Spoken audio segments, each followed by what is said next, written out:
Hello everyone, welcome to the What If Anime YouTube channel. Today, we're diving into an exciting new story that will take your imagination to the next level. Let's get started. What if Naruto left by Jiraiya during the training trip and start training himself to increase his abilities? Before part 1 started, do like, share and subscribe to the channel and comment down your favorite part. Prologue. 1 month. That's how long since Naruto had left on his training trip with the famous Jiraiya the Sannin. So far he hadn't learned anything useful from Jiraiya. Naruto had been expecting to learn a lot from him, but so far he had been disappointed. Though, it did give him a lot to think about his current self. Was he strong enough? Was he on his way to become the best ninja that he could be? Or was he just simply wasting his time? These were the thoughts that were crossing Naruto's mind as he and Jiraiya entered another village.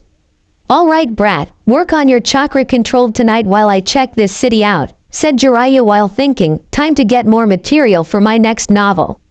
"But that's all I've been doing this entire month," protested Naruto. "Isn't there anything else we can do?" he asked. "I'm your master and you're my student." "Students are supposed to listen to their masters," countered Jiraiya. "They're also supposed to teach stuff," thought Naruto. No buts. Now go find a training place until I return." With that, Jiraiya walked away, leaving Naruto all by himself. "Stupid pervert, how did he even become so strong?" thought Naruto as he walked on. "At this rate, I'll never improve." Finally, he found a place in the forest to be appropriate. So he started to meditate, something he learned to do while having nothing to do. Soon he found himself in a familiar sewer with a familiar cage. "So, what is it that you want this time, whelp?" asked the Kyuubi. "Nothing, I just started to meditate and I came here."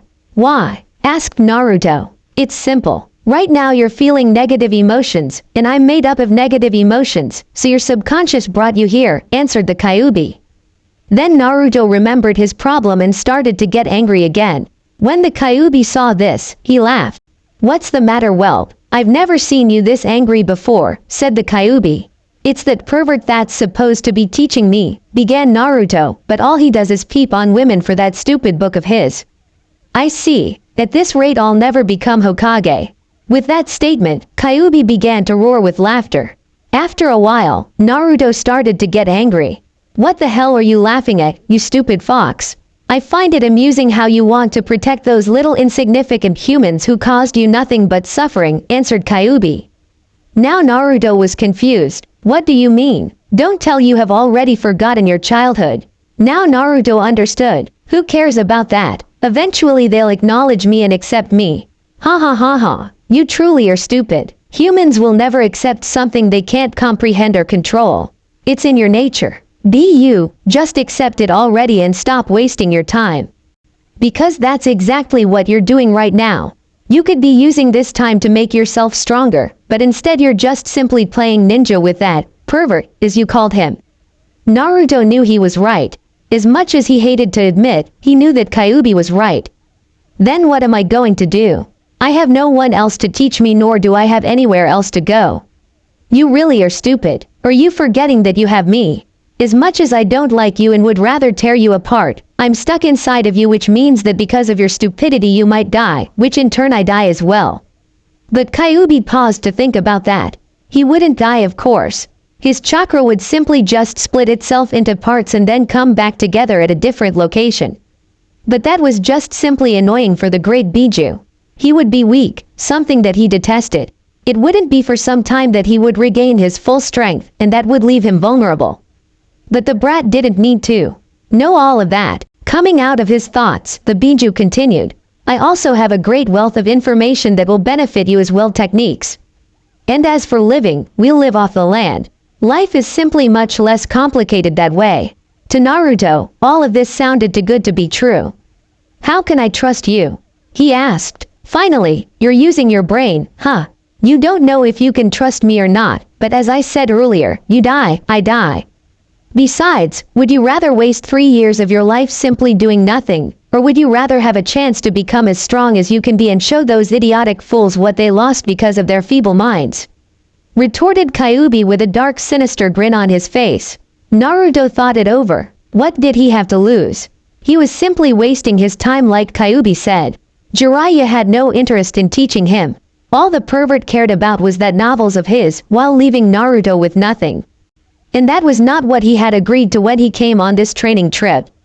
As for Kyuubi, the seal held him back. Naruto realized that. So as long as he didn't do something as stupid as to break the seal, he would be fine. So in the end, it was a good deal to the young blonde knucklehead ninja. "Fine, I'm in," answered Naruto after a while. Kyuubi merely nodded, before giving him instructions as to how to ditch Jiraiya undetected. But Naruto was thinking of the good things that would come with this. Finally he would have a real teacher. A chance to become strong. If only he knew what would happen as a result of his decision. 5 months. That's how long since Naruto had left his official training trip with Jiraiya and decided to do what Kyuubi had told him to do.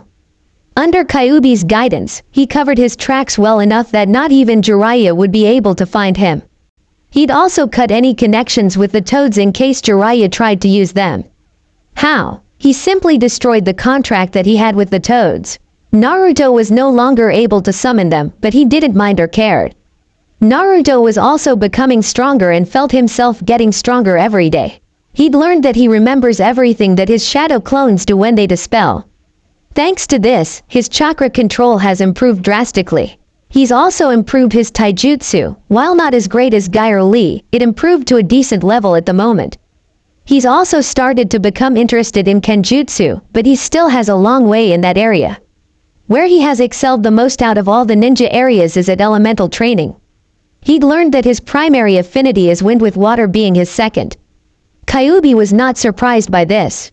The Uzumaki clan were all composed of all strong wind and water users, with a few lighting users and even rare fire and earth users. Thanks to shadow clones, he'd managed to control his affinities at a high level, but was complete at the moment. He was getting there, but more work needed to be done. He'd also learned jutsus for both of his affinities. He'd also managed to do the Rasengan with one hand once his chakra control improved. He has been trying to add his affinity to the Rasengan, but for the moment, he still hasn't gotten it down yet. In all, he was at a high Chunin to low Junin level right now. He also learned something crucial in the past 5 months. His old teacher sucked. That was it, plain and simple. Kakashi most of all. At least Jiraiya had taught him the Rasengan and how to summon, but all Kakashi taught him was the tree climbing exercise. But all that was over with now. All Naruto cared about right now was to get stronger, and he was getting there, Naruto realized. Little by little and with hard work, but he was getting there. Kyuubi was pleased at the moment. His container has improved faster than he had anticipated. He figured that it had something to do with his heritage to the Uzumaki clan. But most of all his connection to that damn Yondaime Hokage who had sealed him yet again. Better not think about it right now, thought Kyuubi, shaking his head to clear away those thoughts. Soon another being joined him, and he didn't look too happy at the moment. TCH, something the matter, you're helping him, and never thought you would do it, especially since he's the son of the second man you hate the most in this world. Hey, it's better this way. Soon that Madara will come back and try to capture me again. I preferred to be controlled by the brat rather than Madara. We both know that he's not strong enough to defeat you. Yet, soon he will be. In time and with proper teaching, he can become strong enough to rival even Madara himself. He's also going to find out about you soon, you know. And he can't get rid of me, no matter what he tries to do. Even if he defeats me, which is highly unlikely, his darkness within his heart will always remain, which means that I will always exist as a result. You have Konoha to thank for that. They're fools, though I guess I should be grateful to them because, if they hadn't been the idiots that they are, I would never have been born in the first place. Indeed, for now, I'll just simply keep watching my other self's progress. Then, when the time is right, I'll reveal myself to him. As you wish. With that, dark Naruto receded back deeper into Naruto's mind until he would meet his other self. And dark Naruto couldn't wait for that to happen. I'm so dead, thought Jiraiya. Where did that brat go? Indeed, it has been 5 months since Jiraiya lost Naruto.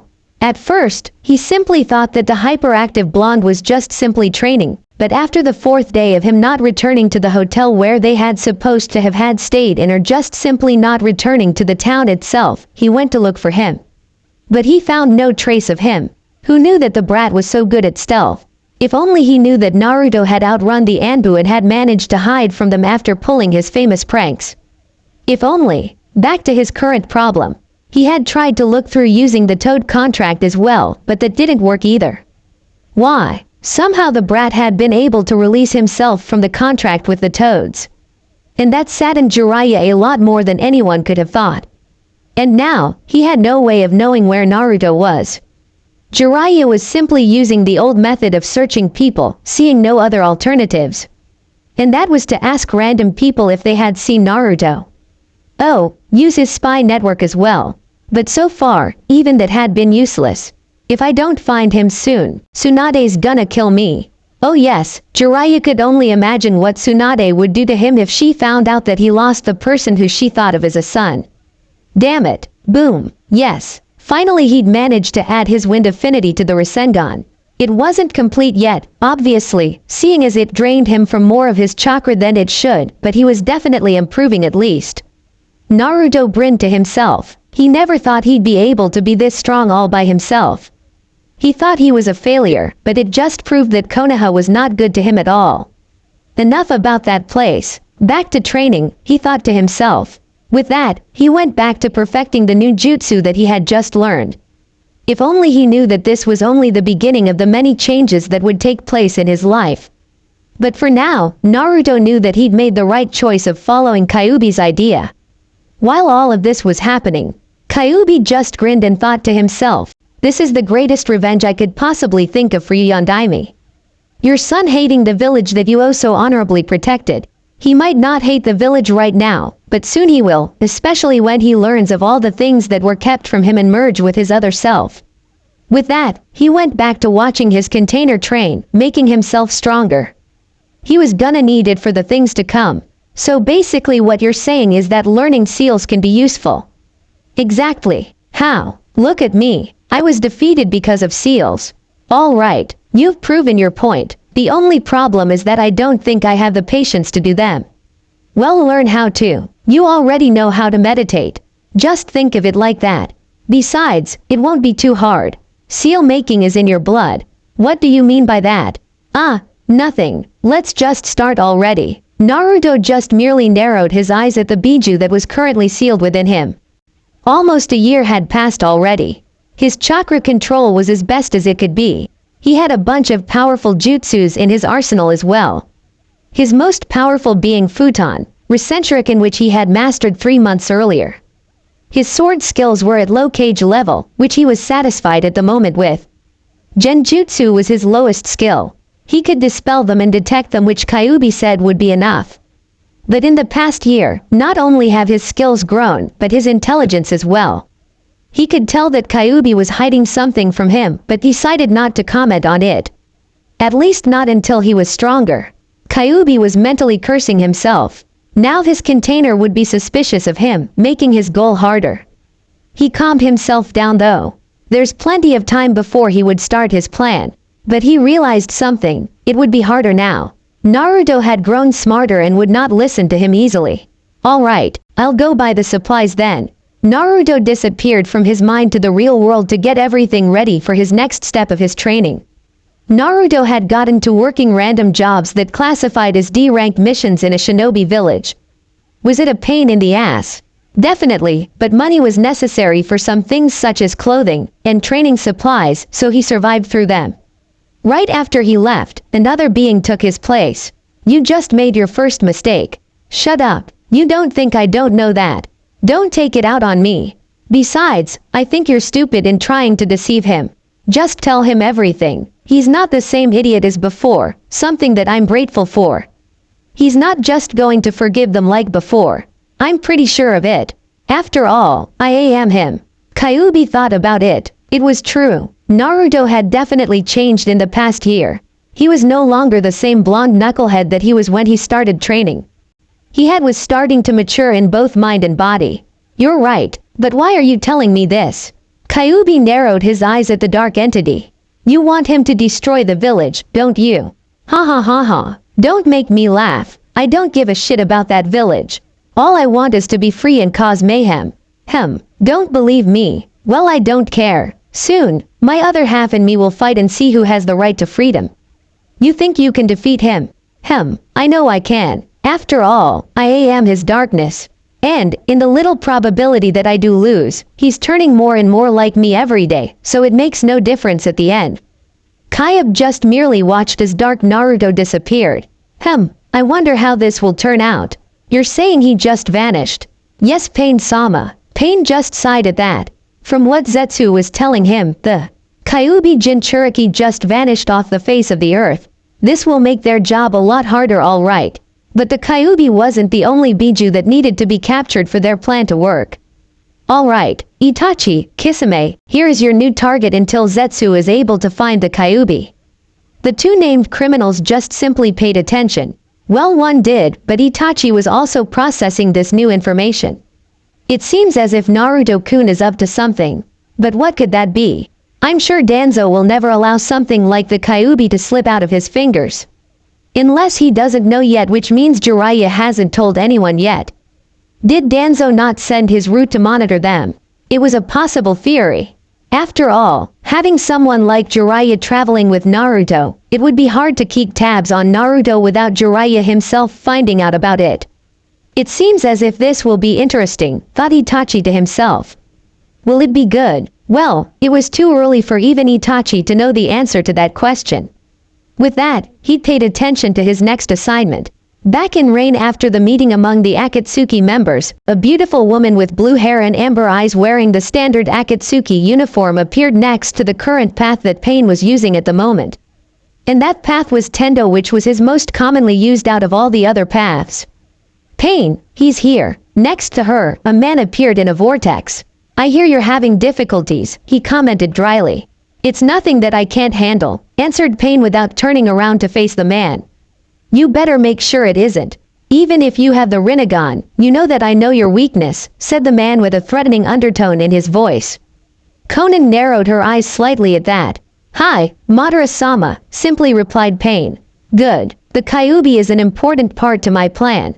Find it. With that, the man disappeared the same way he appeared. Pain merely kept staring at the village below him. And you having seen or heard anything about him? Nope. Sorry, Jiraiya. Jiraiya just sighed at that. He's been checking all his contacts throughout the elemental nations to see if anybody had seen or heard anything about Naruto, but so far he has not had any luck. It's been a year already. I hope this hasn't gotten out yet. Not only that, but I'm going to have to face Tsunade soon. This really sucks, thought Jiraiya, crying mentally to himself before regaining his bearing. With that in mind, he went to check his next contact, all the while hoping that he can find Naruto as soon as possible. Is this information accurate? Yes, Danzo-sama. This is troubling, thought Danzo. There's no way we can lose the Kyuubi. Jiraiya, that idiot. Danzo had never approved of Jiraiya taking Naruto on that training trip. He knew the way Jiraiya was. The man was simple too irresponsible unless the situation called for it. But he was even more pissed at Tsunade for agreeing to the trip in the first place. And now this happens. If only Sarutobi had let me train the boy, Konoha would have a powerful weapon within its ranks, thought Danzo bitterly to himself. Nothing he could do about it now, except to find the boy and bring him back to Konoha. With that in mind, he refocused his attention back to the Anbu gathered in front of him. Perfect. So, he issued his order. Root, find me Uzumaki Naruto and bring him back to me. Orochimaru-sama, what is it, Kabuto? Kabuto joined his master as he watched Sasuke on top of a small hill train down below. It seems as if Naruto-kun has disappeared, answered Kabuto, readjusting his glasses. Orochimaru finally turned to look at his right-hand man, Akatsuki. He simply said. Kabuto shook his head at that. No. It seems as if he left Jiraiya when they were on their training trip all of a sudden. And apparently he can't find him and neither can Akatsuki, further added Kabuto. Orochimaru just listened to all of this. After a while, he laughed as his long tongue came out of his mouth. It seems as if Naruto-kun is more skilled than I thought if he can even evade my idiot of a teammate, praised Orochimaru. Well, sort of. Indeed, What are we going to do, Orochimaru-sama? Asked Kabuto. Nothing. This will keep Akatsuki busy while I train Sasuke-kun and get him ready for me to possess his body, answered Orochimaru with a wave of his hand. As you wish, Orochimaru-sama, replied Kabuto with a bow. With that, Kabuto left to his other duties. Orochimaru thought of the new development as he turned back to oversee Sasuke's training. Naruto was up to something, if only he knew what. Could the boy have found out what happened with his clan? No, that wasn't possible. No one knew of that, save himself and the mastermind behind Akatsuki. Everyone else that did was already dead. Never mind with that, soon I'll have Sasuke-kun's body and his Sharingan. And when that happens, Konoha will burn to the ground. Thought Orochimaru with glee. So this is the basics of seal making. That's right. This is easier than I thought it would be. Kyuubi just shook his head at that. He then thought back to what Dark Naruto told him. Now was the time to make his decision. Would he tell Naruto everything and hope he would hate his father afterwards? Or wait until later when it might be worst, when the brat was already getting suspicious of him? A tough choice indeed. What to do? After a while, he made his decision. Naruto. The blonde looked up from his current seal that he was working on when his name was called. Of course it was just one of the basic ones, but you had to start somewhere. Kyuubi looked at his young container straight in the eyes. It's time you knew of your heritage. My heritage? Naruto asked in wonder. This was the question he had always asked himself. Who were his parents? Did they abandon him? Where did he come from? The Sandaime always said he never knew. Now, though, Naruto was starting to believe he was lying. No, he was definitely lying. After all, he was the Hokage. He knew everything that happened in the village, well, legal matters at least. Knowing who his parents were was a simple matter compared to some other things. Unless his parents were some sort of high-ranking criminals, which was highly unlikely. Wasn't it? Yes. The Kyuubi paused for a second after that. How should he start? With his mother or his father? After a few more seconds of contemplating the matter, the Biju made up his mind. Let's start with your mother, shall we? This would be better than starting with the worst one. At least his mother didn't do anything that affected her son's life for the rest of his life. Naruto held his breath. Finally he would get his answers to the thing he wanted to know the most in the world, or so he thought. The name of your mother is Uzumaki Kushina. Uzumaki, Naruto thought. The first thing you need to know is that she was my previous host. What? Naruto interrupted in a scream. What the hell? His mother was a Jinchuriki as well. But not any kind of Jinchuriki, but the Jinchuriki of the Kyuubi. Again, what the hell? Yes, and do not interrupt me again, or I won't tell you anything else, Kyuubi said while he glared at Naruto. Naruto took a breath in to calm himself down. Calm down, Naruto. Just ask him anything you want after he's finished telling you everything. This was way too important for him to just simply not get any answers because of his impatience. When Kyuubi saw that his container had calmed down, he began. Again, as I was saying, your mother was my previous container. You see, she had special chakra that could hold back my own perfectly. That's the reason why she was brought to Konoha in the first place from her home, which is by default your home as well. The place where the Uzumaki clan is from, Whirlpool. Naruto's head was spinning at the moment with just this little bit of information. Uzumaki clan. He had a clan. He had always thought he was from some civilian family, and that the Yondaime Hokage had only picked him because he just happened to be born in the day that Kyuubi attacked the village. But it would seem that he was wrong all along. His mother was a shinobi. An important shinobi at that, and probably a strong one as well. And she also came from an important and powerful clan as well. If only he knew that this was just the beginning of the things that he was going to learn. Suddenly, Kyuubi began to chuckle. It's kinda of ironic that so far, all of my containers have been Uzumaki's. At Naruto's confused expression, he elaborated some more. My first container was Uzumaki Mito, the wife of the Shodaime Hokage. Naruto's eyes widened at that yet again.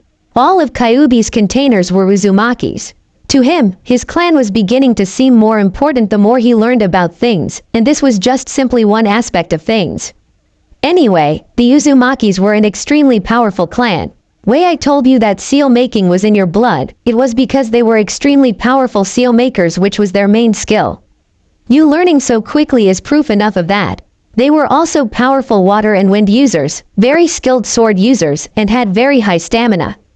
Naruto was amazed at all of this, but who wouldn't be?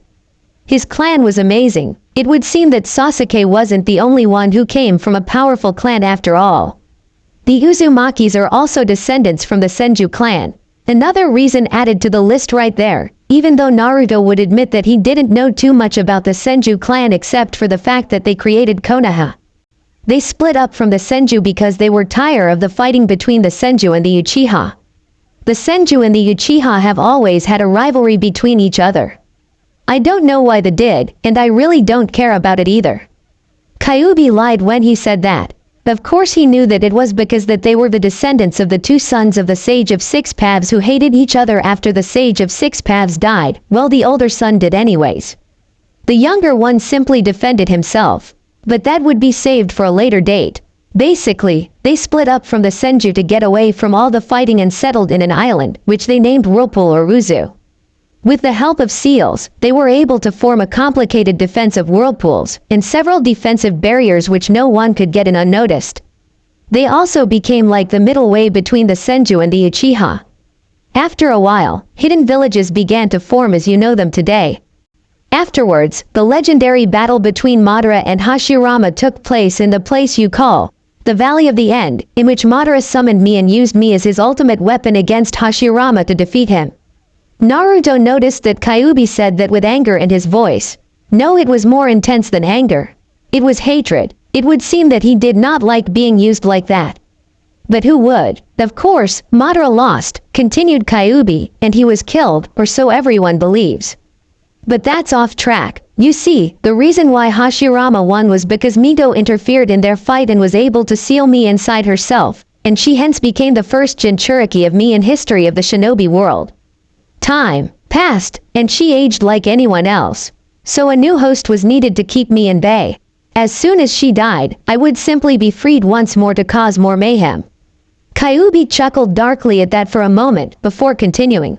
But that's where your mother comes into all of this. She was transferred to Konoha at a young age, and I'm sure you can guess why. Mito died shortly after that, and your mother became the new Jinchuriki. But before going any further, there's something that you should know that happened. Suddenly Kyuubi became even more serious. Naruto paid extra attention to this if that was possible at all. Simply knowing all that he was important itself, but he knew that the next thing would be even more important than everything else so far. Kyuubi paused for a few more seconds, before saying to something that changed the course of destiny forever. Konoha betrayed the Uzumakis. Shizune, please tell me that this is not true, and that it's just simply some sick joke. I'm afraid not, Tsunade-sama. I'm gonna kill Jiraiya then. Apparently, Tsunade had just learned of Naruto's disappearance. And she was pissed. No, beyond pissed. How could Jiraiya lose track of Naruto? More importantly, why would Naruto leave in the first place? It simply made no damn sense at all. Right, where is Jiraiya? Asked Tsunade with a growl. I don't know, Tsunade-sama, answered Shizune. She herself was worried. Naruto was like a little brother to her. She only hoped that he was safe at the moment. Find him then, and when you do, get him to come here as quickly as possible. Tsunade screamed to her young assistant while standing up from her chair. Hi, Tsunade-sama, responded Shizune before running out the door, intent on accomplishing her new assignment. Tsunade calmed herself down as she sat down, but then, she hit her desk, breaking it into two pieces. When she saw Jiraiya again, she would kill him.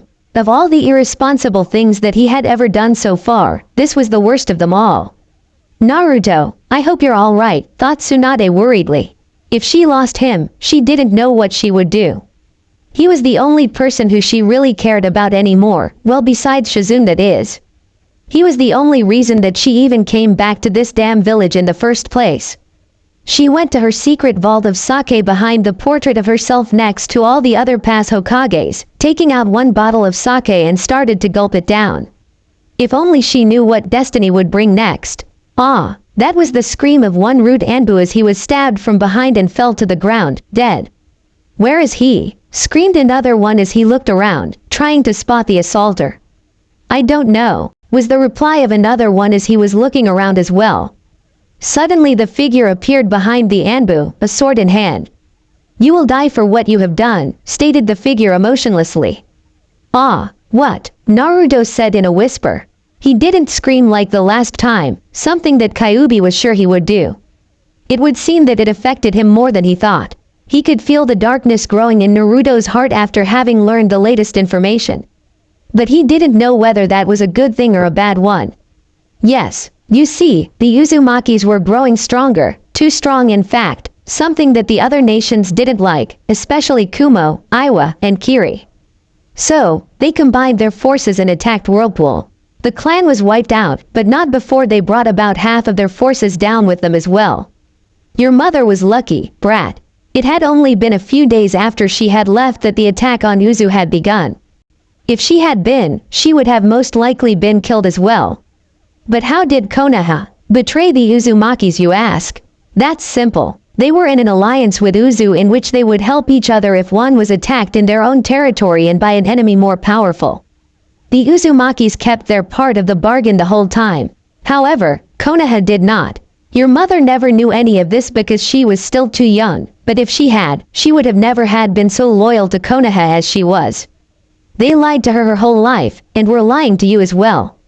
Naruto listened to everything. He couldn't believe all of this. All the time he had been fighting for a village that had betrayed his own clan.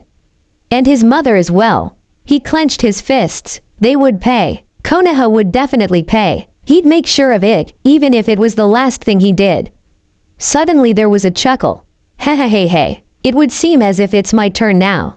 Kyuubi just sighed at the familiar voice. It would seem as if this would be a problem. Who said that? Asked Naruto as he looked around. That would be me. Next thing Naruto knew, another him appeared. Except it wasn't completely him. This him had ruby eyes just like the Kyuubi, and looked darker than himself. Who are you? Simple. I'm you. What? That's impossible. I'm the only me. Let me rephrase that. I'm your darkness. My darkness. Yes. Where do you think all your anger went? All your dark thoughts about revenge on that damn village. Do you think that they simply disappeared?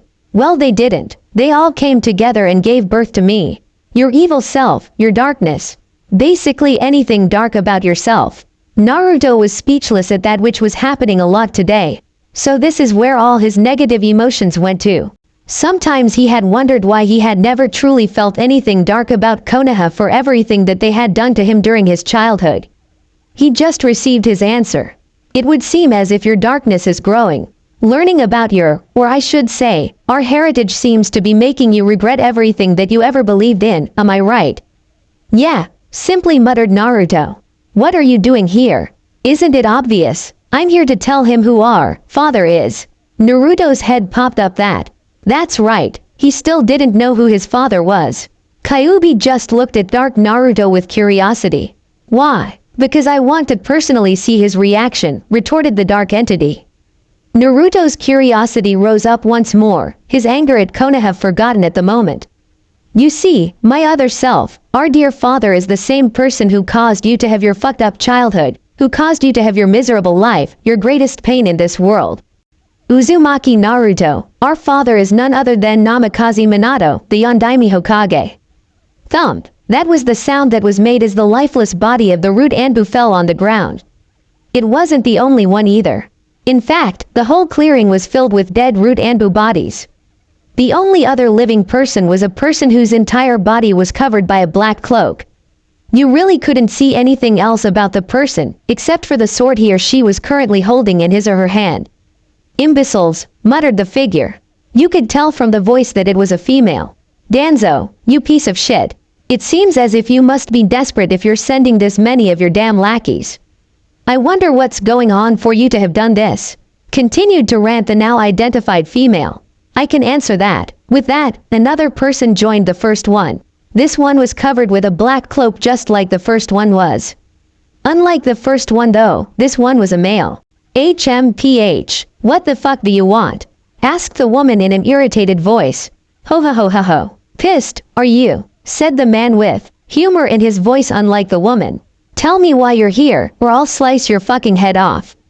All right, the second figure said as he raised his hands in a surrendering manner. It seems as if Kushina's son has gone missing for about a year now. Kushina's son. From that statement, the female's whole demeanor changed to a more friendlier one. What do you mean he's gone missing? Hey. Exactly what I said. Apparently he was on a training trip with Jiraiya, but he went missing. It seems as if he just left Jiraiya for some reason. He's been looking for him all over the place, but he can't find him anymore. So, that's why Danzo sent this many of his root operatives then. He doesn't want to lose the power of the Kyuubi, muttered the female. Exactly. This is good. No, far from good. This is perfect. I've always wanted to get him from that hellhole, but he was always watched by those Anbu under the command of the Sandame. But now that he's left the village in Jiraiya, all I have to do is find him. How? He's gone under the radar, off the face of the earth. Finding him will be difficult. Not only that, but I thought you wanted to kill Danzo, as well as find your other target. Ask the male. They can wait for now. I might never have another opportunity like this. I'll find Naruto-kun and keep him safe. That's a promise. With that, the female left the clearing, intent on finding her new objective as fast as possible. My, muttered the male. She seems enthusiastic. I better watch her back, just in case. With that, he too, left the clearing, following his companion. Kyuubi didn't know what he wanted to do the most right now. He could either just let Dark Naruto continue, or he could try to strangle him. But then Kyuubi thought about the second one. There was no way he could strangle Dark Naruto because he was trapped behind the cage that was held closed by the seal of the Yondaime. Not only that, but his claws were too big to fit through the opening between the bars of the cage in the first place. So he couldn't hurt or kill Dark Naruto. That just plain sucked. If he ever met the Yondaime again in the afterlife, if he ever died that is, he would tear him to pieces for making him unable to kill someone when he wanted to. But enough about that. Let's get back to the conversation. What? Naruto said at a loss of words. You heard me. Your father is none other than Namikaze Minato, the Yondaime Hokage, or the man who made your life a living hell. Any of those will do, but personally, I prefer the last one.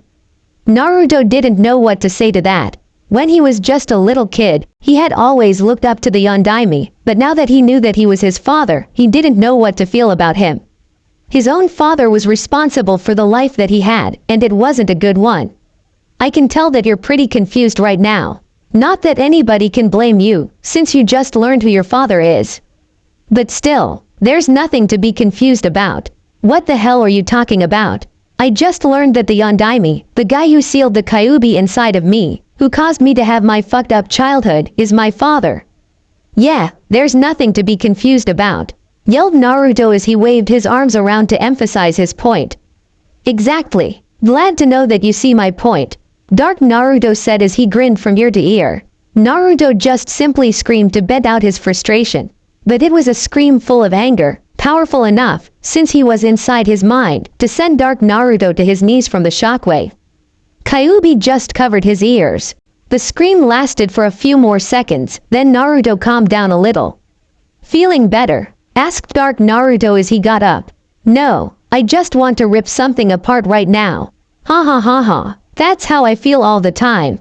Would you just shut the fuck up? Calm yourself down. Dark Naruto suddenly turned serious. It wouldn't do anybody any good if you let your anger take control of you and as a result, die. You don't want to turn like the Uchiha, do you? Naruto took deep breaths in, trying to control his anger. Dark Naruto was right. Letting anger control you is certainly a foolish thing. Good. Now nothing. I wasn't done yet. Who gives a shit? There's nothing else he needs to know at the moment. Dark Naruto turned to his other self. What are you going to do now, my other self?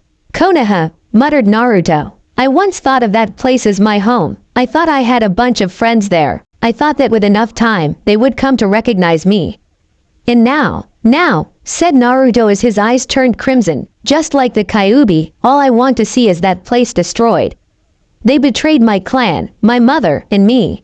My father, he said the title with disgust, made my life a living hell, all to protect those useless pieces of shit. I'm making a promise right now that I won't stop until they pay for all they did.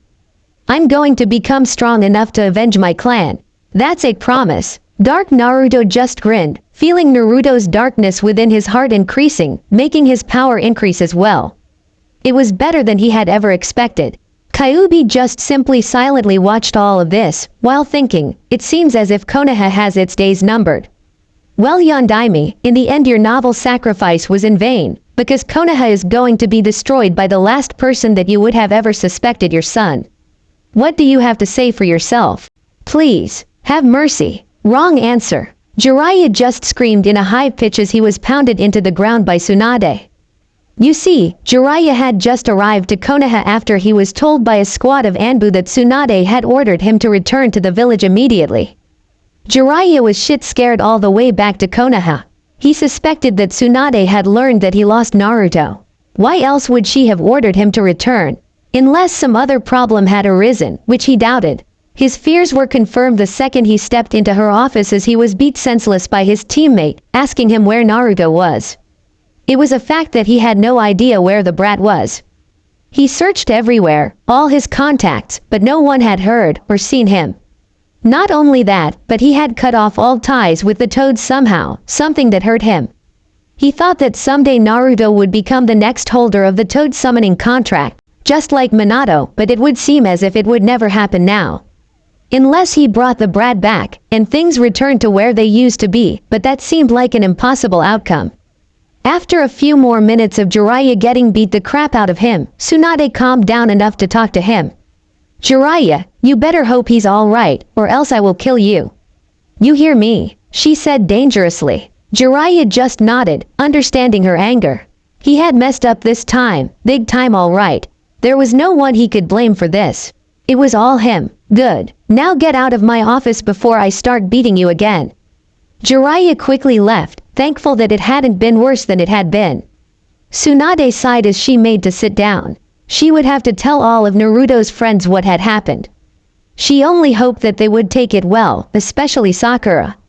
After all of her teammates were now gone. Uchiha Sasuke just sighed as he walked back to his room in the base that he, Orochimaru, Kabuto, and many other sound shinobi currently were residing in. Today, the training had been brutal, but he wasn't complaining. As long as he got the strength to kill Itachi, he didn't care about anything else. But currently, something else was occupying his mind. That was his old teammate Naruto. Dobi, what are you up to? You see, Sasuke had just found out that Naruto had managed to sneak out from his training trip with Jiraiya undetected from Orochimaru and Kabuto. But it didn't make sense to him. Why would he leave? Naruto's dream was to become strong enough so that he could become Hokage, and what better way to do it from a Sannin? Right, he reached the door to his room, opened it, closed it, and went to get some rest for tomorrow's training, all the time not thinking what the future would bring next. The two figures were currently traveling at high speed through the Land of Fire's forest. Would you slow down? Screamed the male. If you can't keep up, then don't even try to follow me, 'cause I'm not slowing down. Yelled back the female. Here I am, trying to help her, and what do I get? Screaming, that's what, complained the male. The female just ignored him, focusing on finding the last location in which Naruto was seen at. Honestly, that Jiraiya. How could he let a genin leave undetected just like that? Then again, this is Jiraiya I'm talking about. He was probably distracted by some random woman.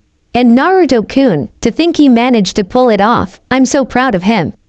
Thought the female. Hey, you mind telling me why you're trying to find this kid? I mean, I know he's Kushina's son, but still, asked the male. The female just looked back at him. I'm trying to help him because I wasn't able to do so when he was younger. I know I should have tried harder, but certain circumstances made it impossible, and you know very well what those were. Now I'm trying to correct my mistake, any way possible, and no one is going to stop me. With that, she turned back, looking forward. I see. And, you wouldn't have alternative motives for doing this, am I right? The male asked as he wiggled his eyebrows showing what he meant. The female's eyebrows twitched. If you ever say that again, I'll rip your fucking balls off. Am I clear? Crystal. Good. The male simply shook his head silently. Of course he knew a lot about Uzumaki Naruto. A lot more than his partner did, but she didn't even know that. And he wasn't going to tell her either. But the male realized something: this could be the beginning of everything that he had been told. Of course, many other things had to happen before he absolutely believed that. But this was a start. Uzumaki Naruto, thought the male, let's see if you really are the person that I was told about. Ah, get away from me. That was the scream of one fat man named Dan Hoshi. Hoshi was one of the most wanted men of the elemental nations for kidnapping women and selling them into slavery in his corporation. He was one of the most richest men in the world, had hundreds, maybe thousands, of women at his disposal for personal use, had his personal army of mercenaries, even a few rogue shinobi among them, and was one of the fattest men in the world, thanks to all the money that he had. But right now, none of that mattered for shit. You see, it was one of the regular nights for Hoshi go to the one of the clubs that he owned, have a couple of drinks with associates and friends, find a good woman from his selection, and finish the day off with an awesome night. But all that went down the drain when suddenly somebody, he didn't know who caused the figure was hidden in a black cloak, started massacring everybody in the club. Even all the men that he called, hundreds, all killed in minutes. Never in his life had he ever been more afraid than at this moment. He stopped running down the alley when he reached a dead end.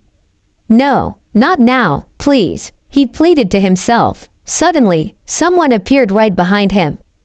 Said the figure, you really run fast for someone with your weight. From the deep voice, it was a man. Please, don't kill me. I'll double, no triple, whatever you were paid. You think I'm doing this for money? Asked the man with a scoff. Then I'll give you anything that you want. Land, power, women. I have plenty of those. Said Hoshi with desperation in his voice. You're a fool. People like you make me sick. Disgust was clear in his tone. He took out a sword hidden within his cloak. No, please. His plea went unanswered as the figure brought the sword down and sliced his head off with precision. The head fell down and rolled towards the figure's feet. He merely looked at it, icy blue eyes staring at the head, and then he kicked it towards the dead body in the ground. Idiot. People like him are simply completely useless, muttered the figure. Hey. Indeed, humans like him are pitiful and weak. Nice work though. Burn the body and let's take the head to collect the bounty. As I said, I didn't do this just for the money. Now there's one less person women have to worry about, and one less useless moron that needs to be fed. Whatever, brat. Naruto just picked up the head and put it inside one of the bags that he carried thanks to storage scrolls, and then he burned the body with a quick-fire jutsu. Another bounty. This one is going to be big, don't you think? Yeah, even if I don't need the money. Indeed, Naruto had become a mercenary bounty hunter about 3 months ago. Thanks to all the bounties that he had acquired, he had millions in his personal account. This served a couple of purposes. One, it helped him get used to killing, 2, a little extra practice in his stealth abilities, and 3, it helped him to be on the move faster. About 5 months ago, he noticed that someone was following him. He didn't know who, and he didn't want to find out either. This was the shinobi world after all. He was now 15 years old, almost 16. He was taller now, something he was graceful for, standing at about 6 feet 3. His voice had also deepened, another thing that he was grateful for. He was now an S-rank shinobi. His training was almost complete, just a couple of things were left, like a summoning. Having discarded the Toad contract, he was now in need of one. Having a summoning would definitely him as a support. After he had cut off his contract with the Toads, he hadn't worried about it at all. But thanks to Kyuubi's reasoning and his own thoughts of the subject, he decided that having one would be a good advantage over his future opponents. I still don't know what summoning will be a good one though, thought Naruto as he continued to walk towards one of the cash houses. I have one in mind, but I'll tell you after we collect the money and get some rest. Good idea, Chidori. The sound of birds chirping could be heard as Sasuke smashed his favorite jutsu on a gigantic boulder. He smirked as he saw how the rock went into thousands of little pieces. He could now do the Chidori for more than 2 times, and thanks to the curse mark and his chakra levels increasing, it could become even more powerful. Yes, Sasuke thought in satisfaction, my training is almost complete, and then I'll be able to kill Orochimaru. Sasuke was fully aware of what Orochimaru's intentions were since the beginning. And there was no way in hell that he was about to let that snake freak take control of his body. After all, I still haven't experienced the best part of being young. Indeed, Sasuke couldn't wait to find a suitable woman to recreate his clan. Contrary to popular belief, he had always been interested in the opposite sex, but not the ones that had always surrounded him. He wanted a woman that was strong, one who could defend herself and keep up with him, as well as have a backbone. A real kunoichi. Not all the girls in the academy whom he met and that didn't know anything related to being a ninja. All they cared about were his name and his looks, not even bothering and trying to get to know him before saying that they loved him. Talk about shallow. Better not waste my thoughts on them. I have better things to worry about. For example, his old teammate and the only person he had ever considered a friend, Naruto. Dobi, you better have gotten stronger, or else I'm going to be disappointed when we meet. Sasuke wanted a rematch with Naruto. To truly fight him, and neither to hold back. He didn't count when they fought at the Valley of the End, since Naruto had let him win after all, something that he didn't like at all. That was why he had spared him, among other reasons. Yes, that's something else to look forward to. With that last thought, he resumed his training. Okay, this is bullshit. How long have tracked this kid for? And still we haven't found him yet. Be a man and stop winning, will you? Indeed, it had been about 9 months since both of the unknown shinobi had started looking for Naruto, but they couldn't find him, no matter what they did. Whenever they found a trace of him, it led to nowhere. And then they found another one, and the pattern kept on repeating. That kid had impressive skills for hiding his tracks, reasoned the male. Konoha was an idiot for mistreating him. As for his partner, she was focusing on detecting anything that will lead them, or better yet, her, to Naruto. She didn't care about her partner at the moment. They were investigating the exact alley in which Naruto had killed Hoshi the night before, not that they knew, of course. Okay, someone was definitely here, stated the female as she looked at the dried blood on the ground. Yeah, and someone was also killed here, retorted the male. You are really starting to irritate me. Yeah, well, what else is new? The female just rolled her eyes. Come on, let's follow the scent. With that, they moved on, street from street and then out to the outskirts of the village until they came into a building that they both recognized instantly, and it also surprised them both greatly. One of those cash houses, where bounties are collected, stated the male with surprise present in his voice. Yeah, the female didn't say anything else, but her mind was working overtime. If he was here, it could only mean one thing: he was collecting a bounty. Which means that he's become a bounty hunter, and the blood we saw earlier in that alley was of his last target. Interesting. I would never have thought that you had it in you, Naruto-kun. Once again, you amaze me. With that in mind, she moved toward the building, and her companion had no choice but to follow her. Hey, I would never have thought that that kid could kill in cold blood. I wonder what else has changed, muttered the male, coming to the same conclusion as his partner as to why they were here. It seems as if he's finally growing up, responded the female. Maybe, muttered the male, although he had to agree. The two of them reached the door, and the female knocked on the door, and some creepy guy with one eye opened it halfway.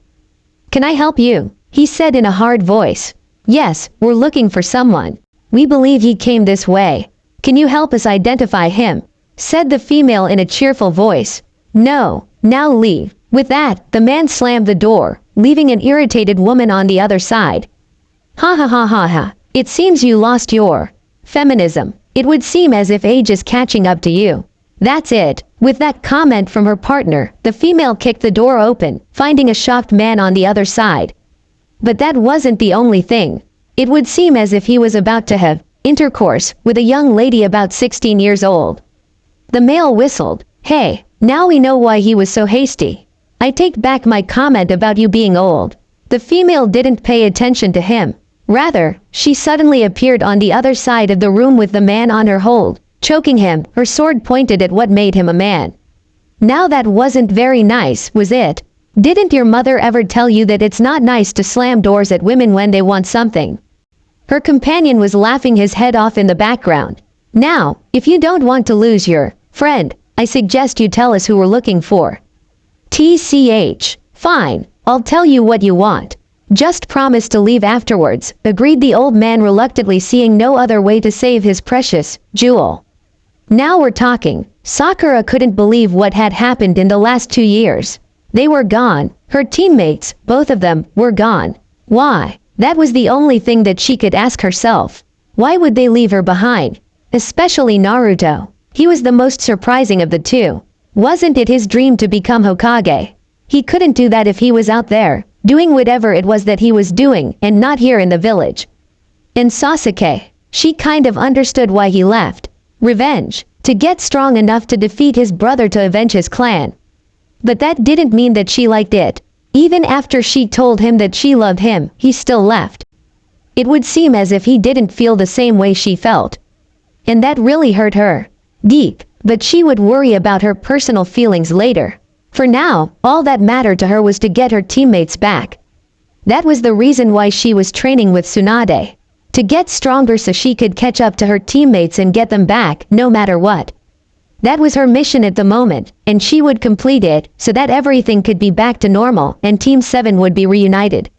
For things to return to how they were before Orochimaru ever came into the picture. If only she knew that nothing could ever be back to normal. If only Uchiha Itachi, the youngest shinobi to have ever become an Anbu captain. The single man who killed his entire clan in one night, including his parents. The most powerful Uchiha at the moment. He could not believe what he was hearing. Are you sure about this, Zetsu? Yes, Pain-sama. The Kyuubi Jinchuriki has become more powerful than we had ever anticipated. He could probably rival Itachi. Said named individual just kept silent, but not his partner. That's simply not possible. We met the brat 2 years ago. He was pathetic. There's no way he could be as strong as you say he is, stated Kisame with a scoff. Are you doubting my skills? Asked Zetsu dangerously. What if I am? There's nothing you can do about it. After all, I'm stronger than you, said Kisame with arrogance. Enough, screamed Pain. Kisame, do not doubt Zetsu. His skills in tracking and spying are the best in all of Akatsuki. If he says he's sure, then it must be. You met the Kyuubi Jinchuriki 2 years ago, and that's enough time for an individual to become powerful if he or she has the necessary motivation. Believe me, I know. Kisame decided to not say anything else in the matter. After all, he knew Pain was stronger than him, and could kill him if he ever wanted to. He might love a battle, but even he knew when it wasn't smart to take place in one. What are we going to do? Asked Sasori within his favorite puppet. Yes, this could prove to be troublesome, added Kakuzu. As much as he hated to admit it, he recognized skill when he saw or heard of it. It was one of the things that had kept alive this whole time. And unlike Kisame, he believed on what Zetsu told them. Who cares? I'll just make him a sacrifice, said Hidan enthusiastically. Deidara decided not to say anything at all. While this is not welcomed news, the plan still remains unchanged. We will continue to hunt the Jinchuriki soon. So get whatever you need to be done. Is that clear? Stated Pain to all the members of the Akatsuki. Hi, good, dismissed. Itachi opened his eyes as he returned his consciousness back to his real body. Fucking Zetsu, muttered Kisame. Itachi paid him no mind. He was currently thinking on what to do now. How? First you leave, and the next thing I know you become powerful enough that you can rival me. You are full of surprises, Naruto-kun. So this contract is really powerful. Yes, it is. Currently Naruto was in his mind discussing what summoning contract he should get. And Kyuubi really had a good one in mind.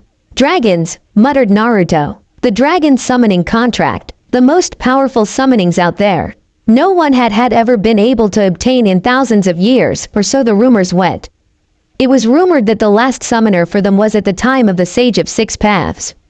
No one knew what the test was to be able to be a summoner for them, because all the hopeful souls that went to try to be the new summoner never returned.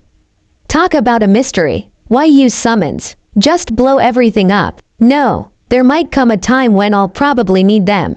It would be better to be prepared, retorted Naruto. Hey, you're finally using your brain and thinking ahead, huh? I gotta say, I'm impressed. But you'll have to be careful. We don't know what kind of test they're gonna give you. He said the last part seriously, and Naruto had to agree with him. He'll have to be careful. He couldn't just rush in, or it'll probably be the end of him. Alright, then, Kyuubi.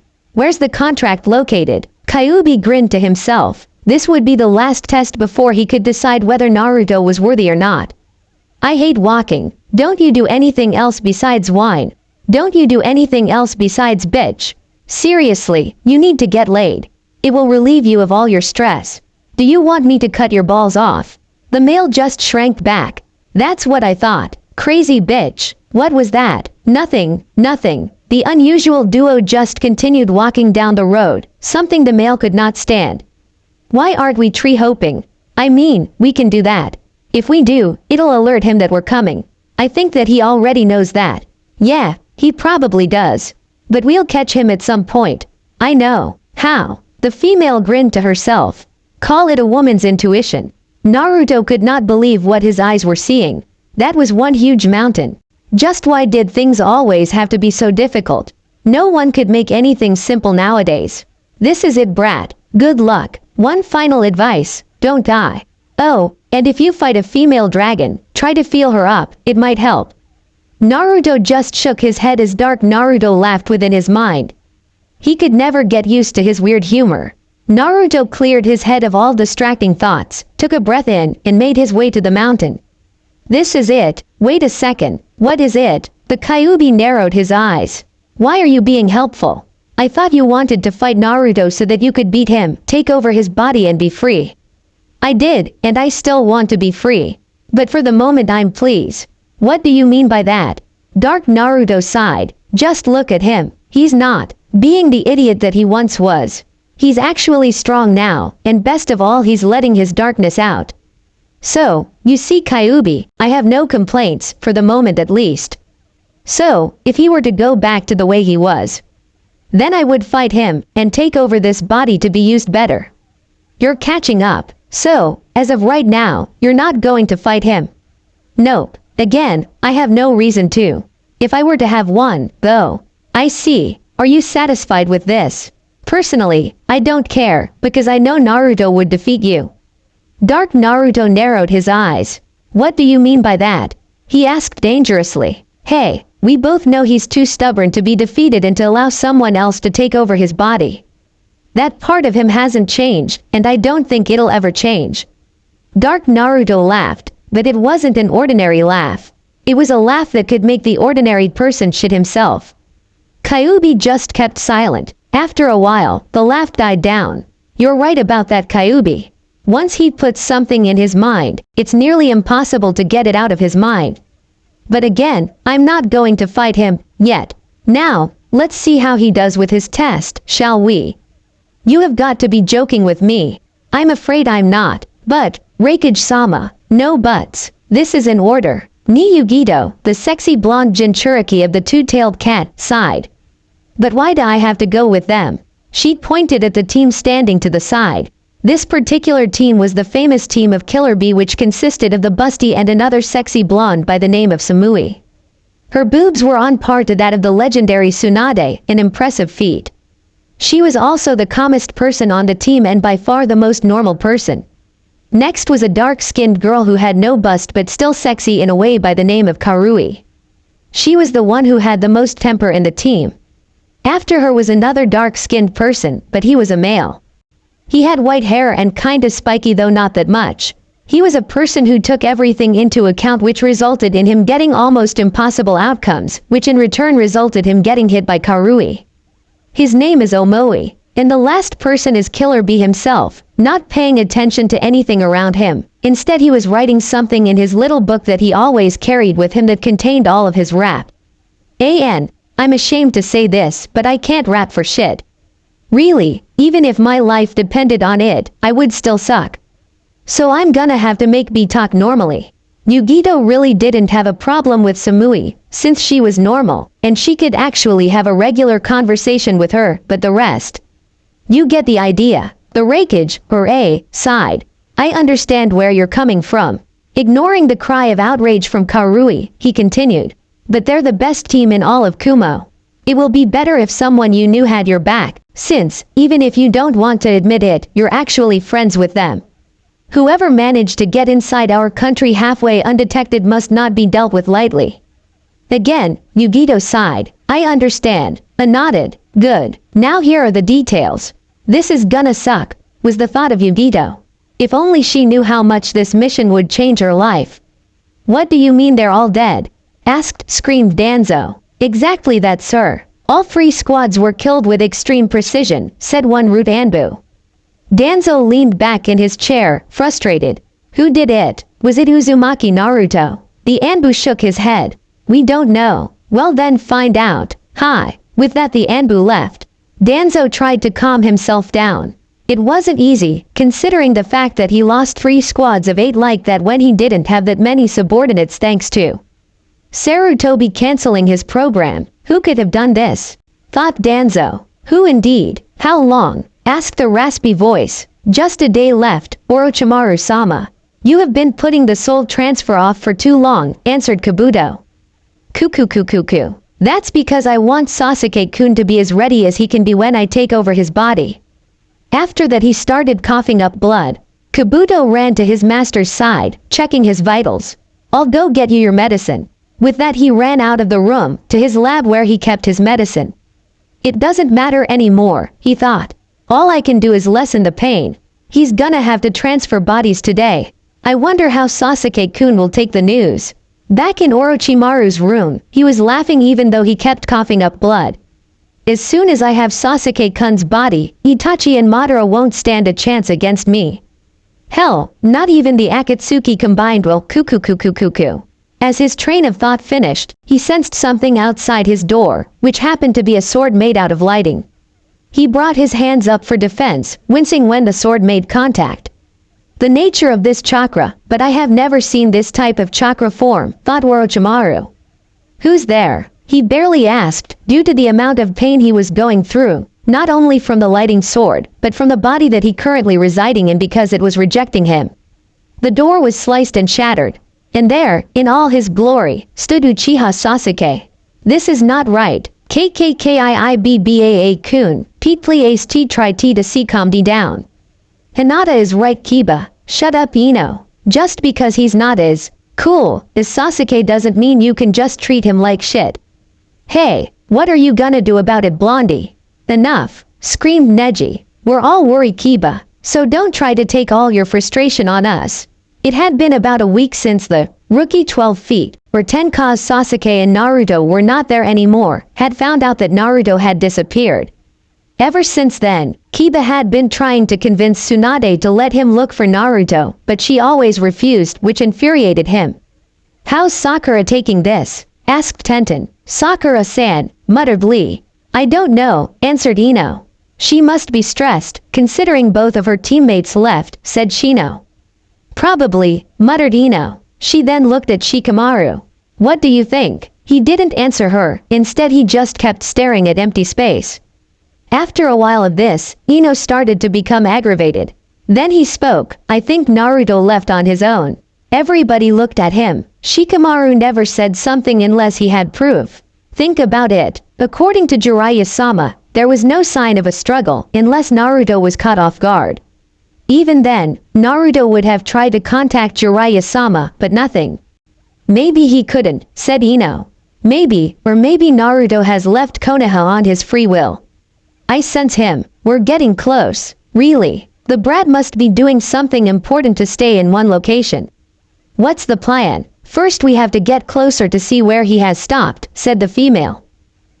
My bet is those mountains.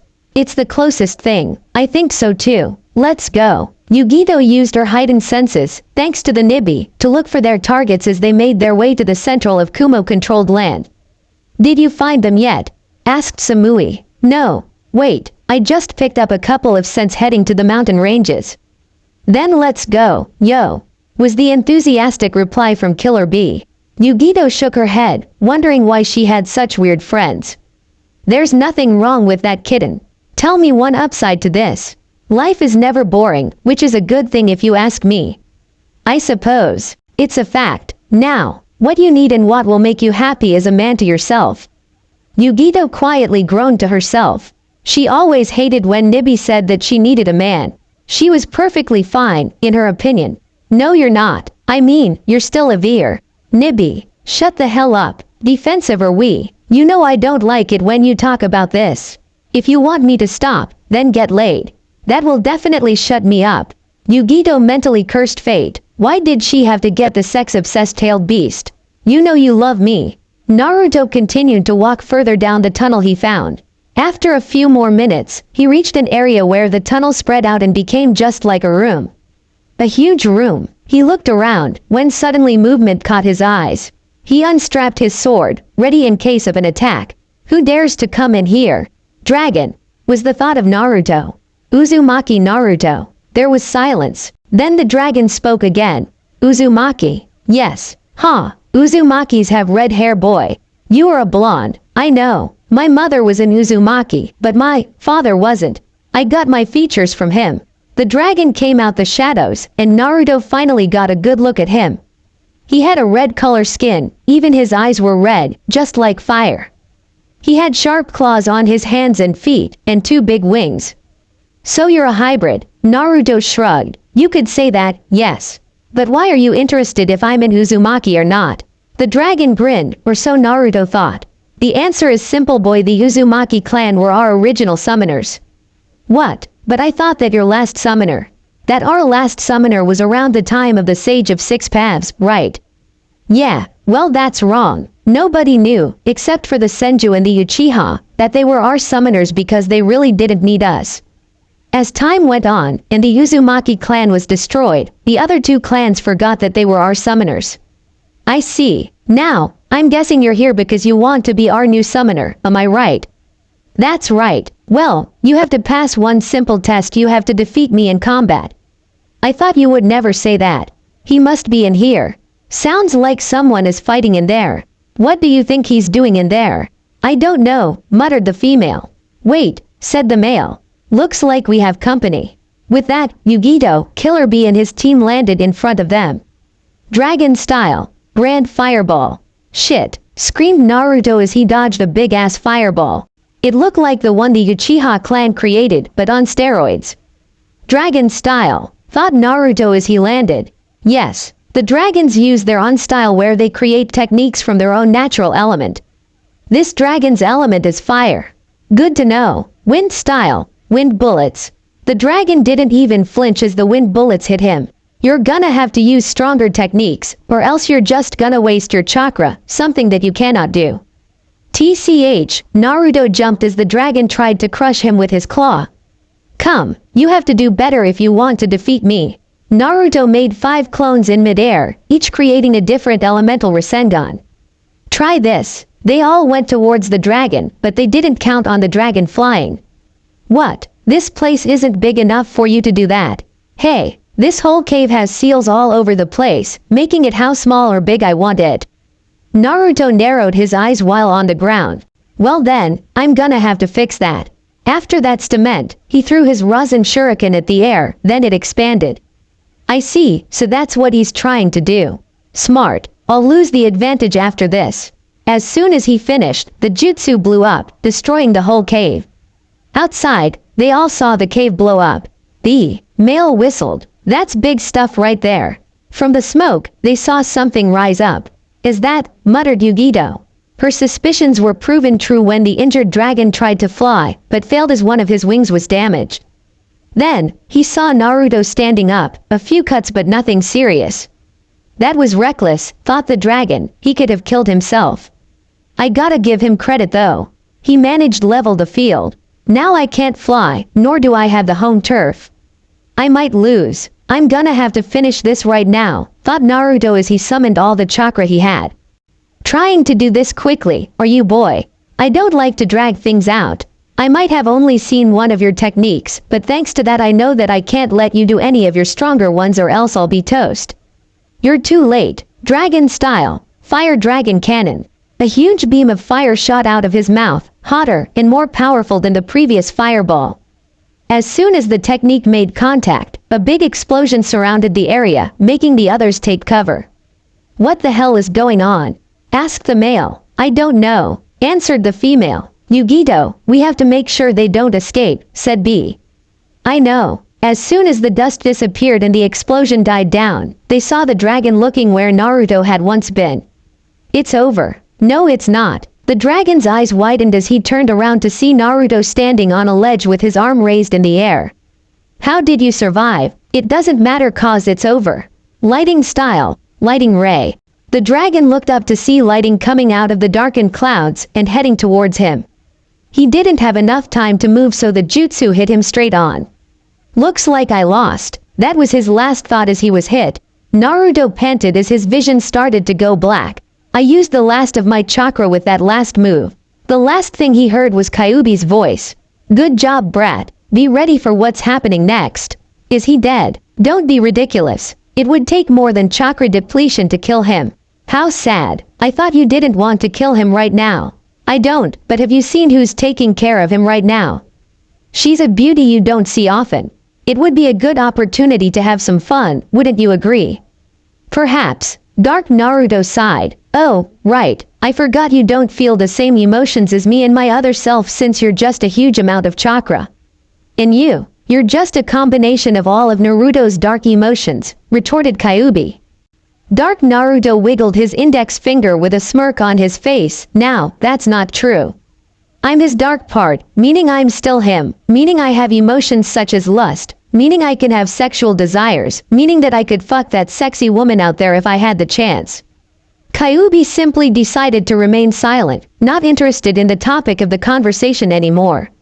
After a few more minutes of silence, Dark Naruto was about to scream in frustration when they saw Naruto appearing in his mind. Dark Naruto growled, "About time you woke up, you idiot." Naruto simply held his head in his hands.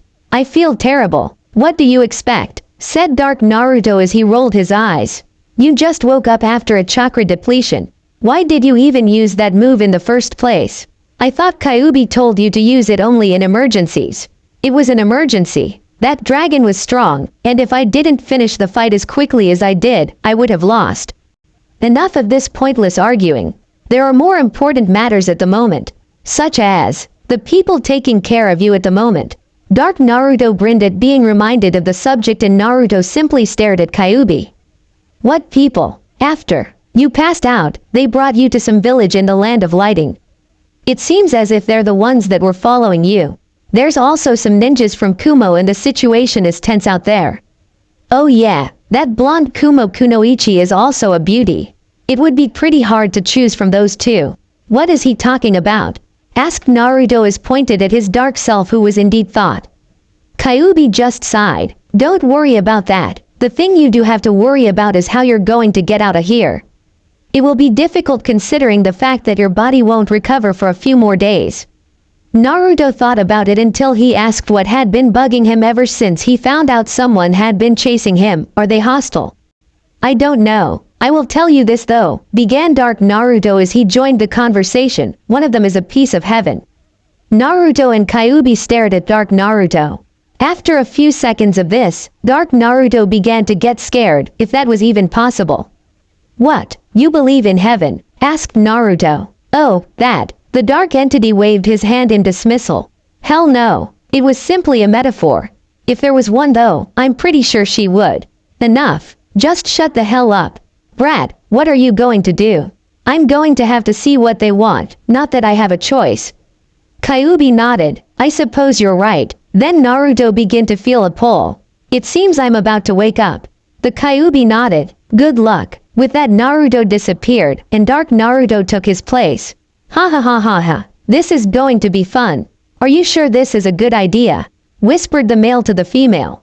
"No, I don't. But if we attack them, it would cause more problems that we don't need at the moment. I'd rather that we don't make enemies with Kumo." The male looked at his partner incredulously. "Since when?" The female just gave him the look. "Just don't do anything stupid or you'll regret it." The male took a step back. "I got it." On the other side of the room, the Kumo shinobi were having their own conversation.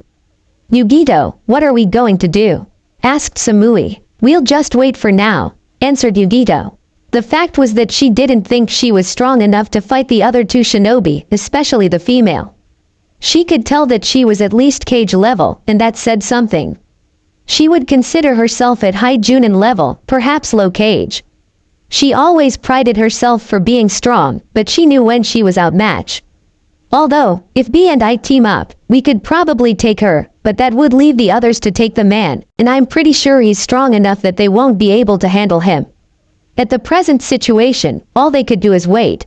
After 5 minutes of tense quiet and staring, the only unconscious person began to stir, catching the attention of every person in the room. The female ran to his side, making sure that the others wouldn't get too close, even her companion, something he noticed with a smirk. The first thing Naruto saw when he woke up was black eyes, reminding him of Sasuke. Then his vision cleared enough for him to see who they belonged to. When he did, he had to agree with his evil counterpart. She was beautiful. She had long black hair tied in a ponytail that reached to her back, a beautiful round-shaped face, long sexy legs, big bust, not up to Tsunade's level, but big nonetheless, and around behind, wearing a black skirt with a short black shirt showing her stomach and the muscles that came with it, showing how hard she trained, with long white sleeves and black gloves. In the end, she was the best-looking woman he had seen in his short 15 years of living. Naruto mentally shook his head from those thoughts. He had more important things to worry about at the moment. He then began to take notice of the others in the room. He saw a man beside her. He too had black eyes and black hair, making him wonder if they were related. His hair though was almost like his, spiky. He was wearing black cargo pants with a long black sleeve shirt with the collars raised. He seemed to be amused by something. The other occupants were wearing the standard Kumo Junin uniform, except for one of the blondes, and again he had to agree with his other self. She too was stunning. She had blonde hair like him, except a little darker. It reached to her back and was also tied in a ponytail. I don't want to describe the way she looks, cause I'm pretty sure you all know what she looks like.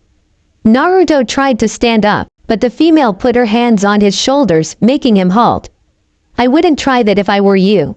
Your body is still too weak from your earlier fight. He tried to resist, but he knew she was right. So he just sat on the only bed in the room. After that, silent reigned. After a few more moments of this, he decided to find out who they were. Mind telling who you are and what you're doing here? Oh, where are my manners, said the female. My name is Uchiha Makoto, and the guy next to me is Uchiha Obito. Naruto's eyes widened, as well as Kyuubi's and Dark Naruto's. Uchiha, thought every occupant inside the room. The female, now named Makoto, laughed inside her head. Mind telling me why you're so surprised? Naruto came back to reality after that. Maybe it's because you're supposed to be dead. Dead, said Obito. Who the hell told you we were dead? Oh, I don't know, said Naruto with sarcasm. Maybe because of a little incident known as the Uchiha Massacre. Oh that, said Makoto like it was nothing. We will explain everything once we don't have unnecessary ears listening. Makoto shot the Kumo shinobi a stare that said she was talking about them. Yugito scowled. You come into our country uninvited and you're wondering why we're here.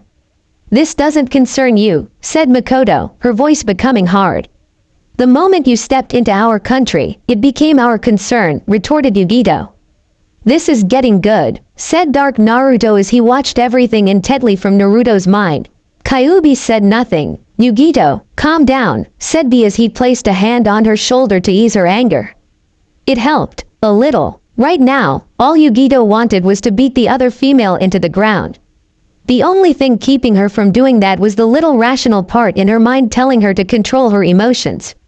Obito was just watching everything with a smirk on his face. Now this was interesting. The cat fight. I seems as if he thinks just like Dark Naruto. You still haven't told why you're here, interrupted Naruto. I told, began Makoto, only for Naruto to interrupt her. I heard you. But if you don't want them to hear, why don't you kick them out? Makoto and Obito both raised their eyebrows, while the Kumo shinobi's eyes widened. You know, began Makoto with a deadly voice, if you were anyone else you would be dead right now. Naruto said nothing, but you do have a point. She turned towards the Kumo shinobi. You are a hindrance. She took out her sword. Obito did nothing. If she wants to listen to him, then fine. But nobody orders me around. Yugito, B, and the rest took a fighting stance. This isn't good, thought Yugito, we're outmatched. Suddenly, Naruto appeared behind Makoto, holding her sword down. The others were wondering what was going on. What are you doing? Demanded Makoto. Why did you listen to me? Asked Naruto. Listen to you, repeated Makoto. Then, she started laughing. After she stopped, she turned to face him. What makes you think you could order me around? Whispered Makoto into his ear. Naruto just stared at her. You were doing it because you wanted to, stated Naruto. Exactly. Naruto let her go and turned towards the Kumo shinobi. You can leave. You have my word that they won't cause problems. Makoto and Obito raised their eyebrows again. Yugito just stared at him. And why should we listen to you? Naruto shrugged. Because you don't have a choice. Yugito knew he was right, but didn't want to back down, her pride getting the best of her. It would be best if you come back to Kumo with us, said B. And why should we do that? Asked Makoto. Done, said Naruto. Makoto looked at him, but he ignored her. If you give us time to talk alone, we'll go with you. And we won't try to escape. He looked at Makoto, telling her that she didn't have a choice. She just looked somewhere else. Fine, said Yugito. We'll be waiting outside. With that, she and the rest of the Kumo shinobi left the room. When they were gone, Naruto turned to the other two. Now, mind telling me why you're here? Obito looked at Makoto, telling her that she had to explain. Makoto sighed, and turned to look at him. I don't know if you know, but your mother was Uzumaki Kushina, one of the best kunoichi in history, and my best friend. Naruto remained silent, but listened intently. We became friends in the academy after we had a practice spar. We were always together, telling each other everything. Even during the war, it was fun. We were both rivals, always trying to outdo each other. And because of that we became strong enough that we became popular, both on the battlefield and socially. Before I knew it, I was chosen to marry Fugaku, the next clan head. Makoto looked disgusted at the idea. I didn't get much say in the matter, and I was made a housewife. I never did love him, but I was happy since he gave me Itachi, and later Sasuke. Naruto's eyes widened at that information. Makoto, seeing his look, sighed. Yes, I'm Itachi and Sasuke's mother. But that's not the point. Anyway, Kushina was more lucky. She managed to marry someone who she actually loved. You could say I was jealous of her. I did, however, had Itachi, so it wasn't so bad. After the war ended, I was pregnant again. But this time, Kushina was as well. She was happy, seeing that she was going to be a mother. But then a disaster happened. Makoto's face turned sad. The Kyuubi attack. I don't know the details, but both she and your father died, the Yondaime Hokage. Makoto looked at him, expecting him to be surprised, but instead he didn't do anything. She decided to ask him later. After that, the Sandaime told the village you were the new Jinchuriki. Because of that everyone knew what you carried inside of you, and well you can realize how ignorant people can be since they thought that you were the Kyuubi itself. How foolish, but I'm getting off topic. It didn't take long for me to realize that you were Kushina's son, considering the fact that you look just like your father. You might not know this, but I helped you any way I could. I gave you money through the Sandaime, I guarded you from afar, I sent you food. I wasn't able to do much because of my clan. After that the Uchiha massacre happened, and I won't tell you how I survived, not now at least. I hid myself and trained to make myself stronger, and then I met Obito and I teamed up with him, but that's another story. After that I kept tabs on you, making sure you were alright. You weren't the only one, but again, that's for another time. I always wanted to get you out of that village for reasons I'll tell you later. When you ditched Jiraiya, that gave me the perfect opportunity, but you gave us quite the chase. We managed to track you down here, and we saw your fight. After that you passed out, and we brought you here. Kumo decided to get involved, though, something I hadn't thought about. After she finished, Naruto took all of this in. Now he realized that she was the one that he always sensed that was watching him when he was younger. It all made sense. Add to the fact that she was Sasuke's mom. What would he do when he found out that she was alive, he wondered. And did she want to find him? He decided he would ask her later. You should know, began Naruto, that I don't have good intentions towards Konoha. Makoto looked at him curiously, even Obito looked interested. I just learned some things that would make anyone angry. I wonder, though, what are your intentions towards the village? Hostile, answered Makoto instantly. Our clan was betrayed by Konoha. Naruto narrowed his eyes at that. How funny that a village who promoted loyalty and teamwork would instantly betray her allies. But this was good news for him, though. I see, said Naruto. My reasons are the same. Both Uchiha's eyes widened. I will tell you the details later, but I do have one question. He faced both of them. Will you join me and have us take our vengeance to the village that took our families from us? He extended his arm towards Makoto. She looked at him, then at Obito. He nodded his head slightly, telling Makoto that he agreed. She smiled, then faced Naruto. She took his arm with hers. We accept. The sky was dark. Rain fell. One person watched this from a platform of a huge tower. When, he wondered, would there be no more suffering in this world? Pain, said a soft, gentle female voice from inside the tower. The Four Tails has been captured. Yes, he thought, one more step towards peace. The Akatsuki had recently started to move in the hunt for the Jinchuriki. The Five Tails was the first captured, then the Six Tails, and now the Four Tails. Three-tailed beasts in their possession in just a matter of months. Iowa had been the most affected, losing both of their Jinchuriki. But that old fool doesn't care about them, thought Pain, all he cares about is himself. Good job, Conan, you may leave. Conan bowed, and disappeared back inside the tower. Pain watched the rain fall once again. Peace would soon fall the world. He would make it happen and anyone who stood in his way would be destroyed.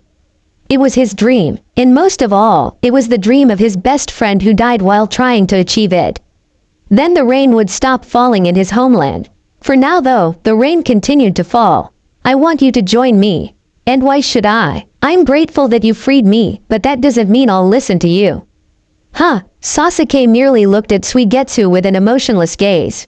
After absorbing Orochimaru, he came to recruit the first person of the team he was hoping to build, effectively marking the first phase of his plan into action. But it would seem that it wouldn't be as easy as he first thought. Not that he thought persuading Suigetsu was going to be easy considering the fact that he was one of the most arrogant people he met, including himself. He knew that he was too arrogant at moments, which wasn't a good thing. But that didn't matter at the moment. He just wanted to start searching for Itachi as soon as possible. But first he would need people to have his back in case he ran into any other Akatsuki members. Ha ha ha ha, you're too serious for your own good. All right, I'll join you, for now. Whatever, Sasuke merely turned towards the exit. Get dressed. We have a long journey. The next thing he felt was a finger pointed at his head, said finger belonging to Suigetsu who was right behind him. TCH. Such a bossy tone. Now, let's get something straight, shall we? You might have defeated Orochimaru, but that doesn't mean shit. Everyone was after his head, meaning someone was bound to get him sooner or later. You were just the most likely considering the fact that you were always by his side, while the rest of us were kept in cages. So don't get cocky, or you'll regret it. Sasuke just looked at Suigetsu in the eye, no fear in his eyes. After a few more seconds of this, Suigetsu started to chuckle and released his hand from its position, backing away.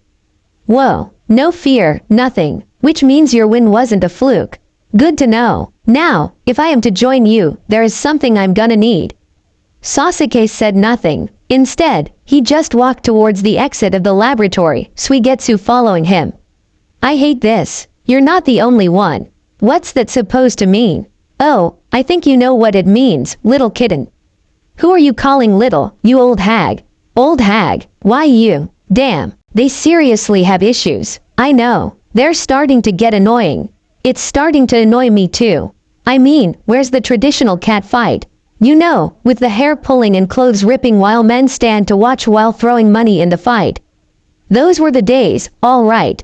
You're starting to get annoying as well. Fuck you, Kyuubi. I agree with him. What the fuck have I done? You've become more vocal towards the opposite sex.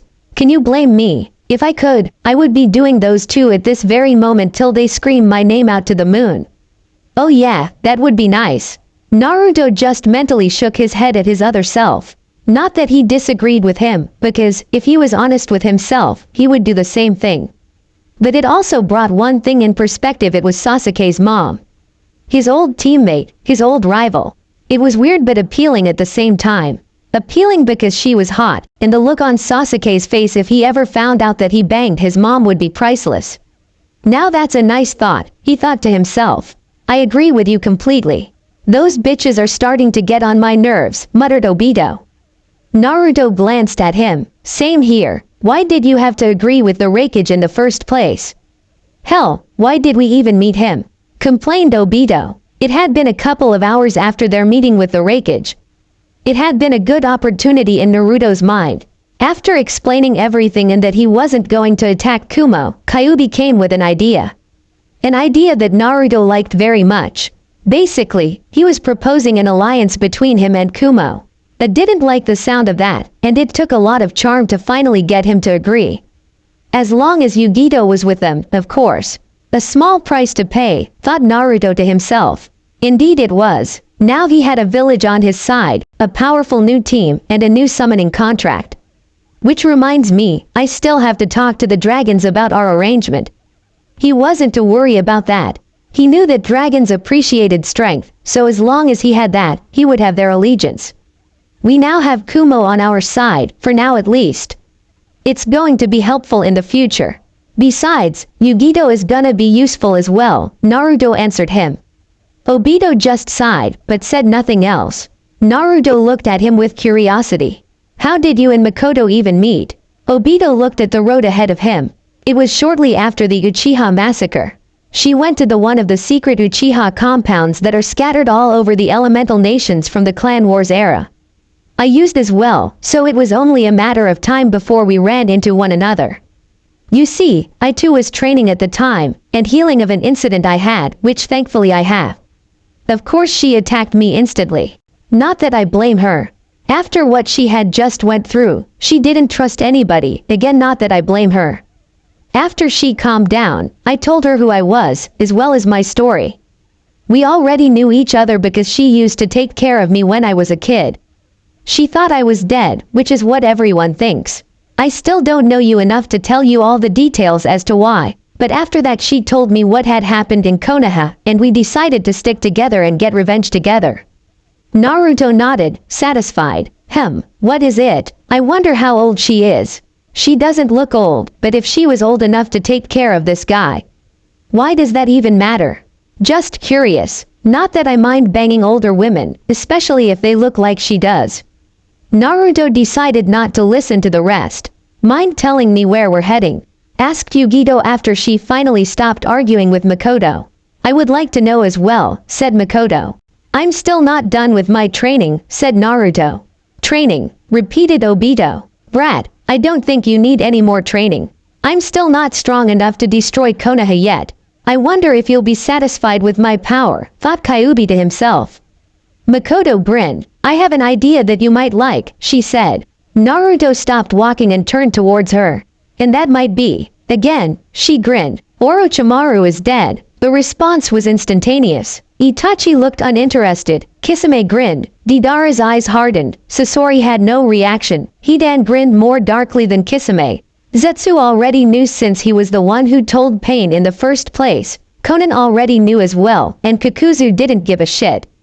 Mind telling us who had the honor of killing that snake? Asked Kisame. Uchiha Sasuke. Sasuke, thought Itachi. Well, little brother, you have grown stronger, as it would seem. Ho, Kisame whistled. Itachi's little brother, huh? It seems the apple doesn't fall far from the tree. Uchiha Sasuke, screamed Deidara. That little runt. I wanted to kill that bastard. He's gonna pay. It doesn't matter, interrupted Sasori. Not to us at least. His target must be Itachi, am I correct?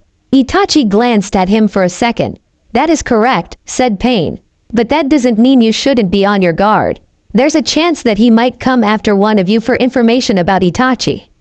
Hey, let that little runt come. He would make a good sacrifice, said Hidan. Pain looked at Sasori and Deidara.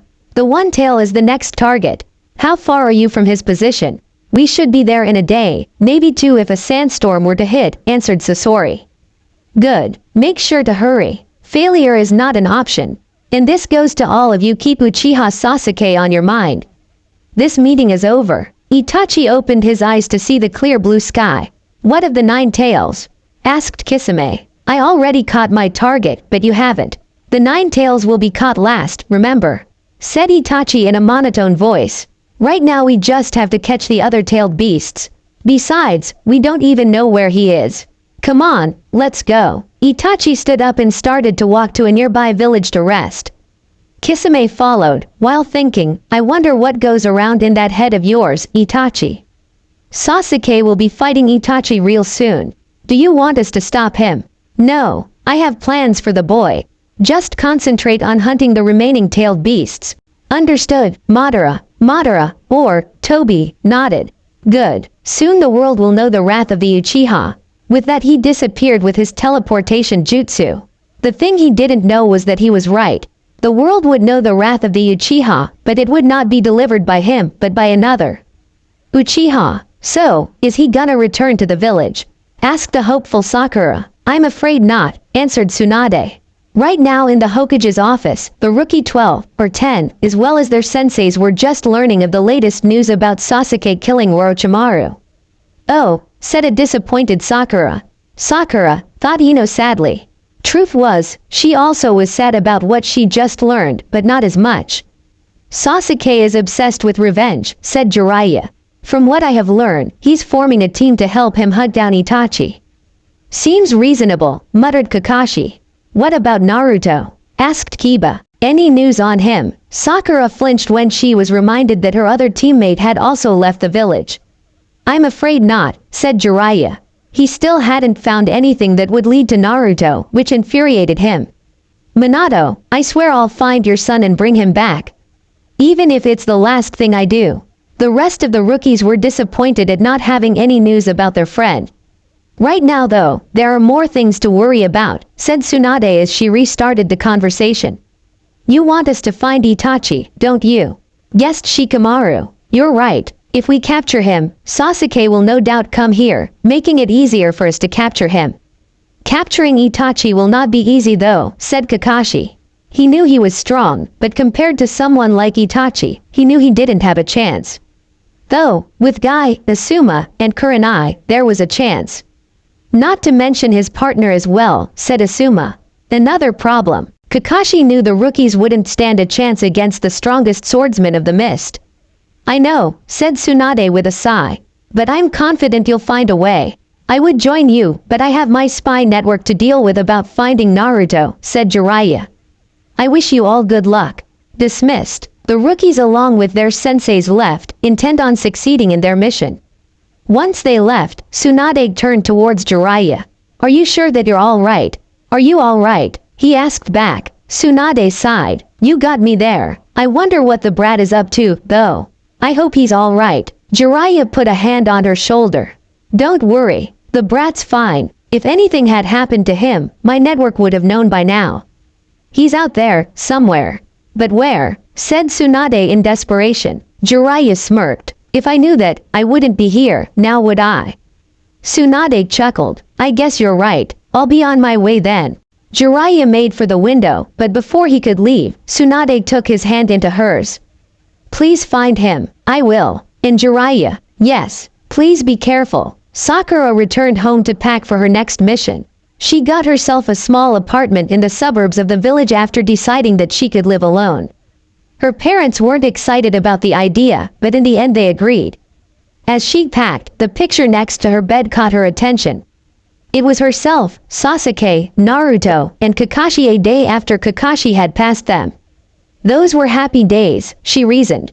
Back when the world seemed to be a better place, before she knew of the world of shinobi, before both of her teammates had abandoned the village for their own reasons. How I wish things would go back to the way it was before. The Chunin exams. That's when things went down the drain. The meeting with Orochimaru, Sasuke getting the curse mark which later resulted in him leaving the village. Then Naruto left while in the middle of his training trip, for reasons she could not understand. I will make things go back to how they were. I made a promise to Naruto that I would not slow him down. I intend to keep it. How foolish. You sure about this? Asked Obito. I'm positive, answered Makoto. Are you even sure the procedure is going to work? Questioned Obito. The Kyuubi will no doubt heal him of anything considering that he is happy where he is at the moment, said Makoto. But the Uchiha, forget that. Right now, the Uchiha clan is in the brink on extinction. We owe no allegiance to Konoha or any other village. All that matters is our revenge, making sure that it succeeds no matter what. After that, I'll be at peace. I hope you know what you're doing, muttered Obito. I know what I'm doing. But there is something else that I need to take care of first, though. Which is, why, a reunion between me and my youngest son, of course. Uchiha Sasuke, I'm going to bomb that son of a bitch till his body is all but bits of pieces in the ground beneath my feet. Calm down, Deidara, said Sasori in a calm voice. The two lovers of art made their way to Suna, which was where the one tail, their target, was located. No, screamed Deidara, he stole my chance to kill Orochimaru. I will never forgive him for that. You think I don't feel the same way, said Sasori with annoyance in his voice. He was my partner before you, you know. He betrayed me, something I don't take well to. Doesn't matter, said Deidara. I was the one who was going to kill him. But now, it looks like I'm going to have to kill the Uchiha instead. Don't, said Sasori, Itachi would kill you. And you know you don't stand a chance against him. Remember the last time you faced him. Deidara's anger rose at remembering that day when he was recruited into Akatsuki. The day he was defeated easily, the day he almost appreciated Itachi's eyes as art. They'll never be art, he thought, only my creations can ever be true art. And soon I'll show him. We'll need to split up, said Sasuke. I'm good with that, said Suigetsu. With that, he disappeared to the nearest town. Jugo also left, using the animals in the area to help him. Now's my chance, thought Karen. Oh Sasuke, she said in a sultry voice. You should get going as well, said Sasuke without turning around. Fine, said an irritated Karen. After she left, he threw a couple of kunais to nearby tree branch. I know you're there. Show yourself. You're good, said a female voice. Sasuke narrowed his eyes. Who are you? Why, Sasuke, to think you wouldn't recognize your own mother. I must admit, I am hurt. Sasuke's eyes widened. Mom, I got Sasuke's scent, screamed Kiba as the Konoha shinobi made their way through the forest. Sasuke-kun, thought Sakura. Where to Kiba? Asked Kakashi. About 15 miles from here. There seems to be another person with him. I don't recognize the scent though, answered Kiba. All right, we need to hurry, said Kakashi. That's right, said Makoto. But how? I thought you were dead, said a shocked Sasuke. You shouldn't believe everything you see, Sasuke-chan. Genjutsu, muttered Sasuke. Exactly. I'm going to tell you everything of what happened that night, as well as other things, but not here. Come with me, and your team as well. Sasuke nodded without hesitation, wanting to know everything. The scent is gone, screamed Kiba. What do you mean going? Asked Neji. Just that. 1 second it's there, the next it vanished. The other scent vanished as well. No, screamed Sakura in her head. While that is unfortunate, our mission is still to capture Itachi. Let's go, said Kakashi. The rest nodded. I wonder what the Uchiha is planning. Me too. We shouldn't trust her. Why? I have my reasons. Naruto was about to ask him when he felt her presence. She's here, said Obito. Finally, muttered Yugito. About time you got back, said Naruto. Now mind telling me, Naruto, said Sasuke. Sasuke, said Naruto. What the hell are you doing here? They both said at the same time. It seems you two know each other, said Makoto. You could say that, said Naruto. How do you know Naruto? Asked Sasuke to his mother. We met about a day ago, under entertaining circumstances. Entertaining, thought Naruto. She has a weird definition for entertaining. I'm starting to like her more and more. Why me? Don't be hating the evil entity with a cool outlook on life, will you? I wonder if dying will be worse than this. Who are they? Asked Yugito, pointing at Team Hubby. The team, answered Sasuke. Mind telling what's going on? Asked Naruto. It's really simple. We're going to join forces. Naruto's and Sasuke's eyes widened. What are you talking about? Said Sasuke. I would like to know as well, said Naruto. Makoto chuckled. Our goals are the same. The destruction of Konoha. Sasuke shook his head. I don't care about Konoha. My goal is to kill Itachi. Makoto sighed sadly. You're wrong, my son. Itachi is but a victim. Victim, screamed Sasuke in outrage. He destroyed the Uchiha clan. Under Konoha's instructions, interrupted Makoto. Everyone in the room was shocked at what they had just heard, except for Obito, who already knew. What are you talking about? Whispered Sasuke. Makoto shook her head. I will explain everything to you in Naruto later. Right now there is something we need to do. Which is? Asked Naruto. Makoto smirked. Giving you the Sharingan. How is this possible? Said Obito in awe. I don't know, muttered Makoto, also in shock. For once in her life, Uchiha Makoto was truly amazed. You see, the operation of transferring the Sharingan eyes to Naruto was just finished. Everything went perfect, well, a little too perfect. A few minutes after the operation, Naruto's new Sharingan eyes started to change. Is the change good? Well, that's a matter of perspective. What? Asked Naruto, who was on the operation table. Did something bad happen? Not really, said Makoto. She wasn't mad with this outcome. No, what she was mad, almost pissed, was that she wasn't expecting it. She hated when something unexpected happened. Well, in situations like this. In a romantic sense, well, that's a different story. Back with the story. The Rinnegan, said Obito. The what? Asked Naruto. The Rinnegan, repeated Makoto, is the third dojutsu in the ninja world. The last known person to have it was the Sage of Six Paths. Makoto didn't know that Pain was also a wielder because she wasn't all that concerned about the Akatsuki. She did know, however, that the Rinnegan was the last phase of the Sharingan. But in order for that to happen, of course, thought Makoto, how could I have missed this? He's in Uzumaki, who are related to the Senju, and add Kyuubi to the mix, there was no doubt in her mind that the Kyuubi had something to do with this. But for what purpose? What could he be planning? Asked Makoto to herself. Well, she would worry about that later. The Rinnegan, thought Naruto. Good. Once I've mastered it I should be ready. He wasn't counting Kyuubi's power because he didn't want to rely in it, nor did he think that the Kyuubi would be willing to give it to him. How wrong he was. After you're finished here, we need to talk. About what? Asked Naruto. You'll see. Kyuubi went silent after that. Naruto decided not to ask anything else. Kyuubi sounded serious. All right then, said Naruto as he hopped out of the operation table, I think we're finished here. I would suggest that you wait a little before you start training, said Makoto, already guessing what he was going to do. Why not? Asked Naruto. You'll have to let your body become accustomed to your new eyes, she answered. He nodded. All right, then. One question, how do you turn them off? Just stop channeling your chakra to your eyes. Once he did, his eyes went back to his natural blue eyes. Makoto also wondered about that.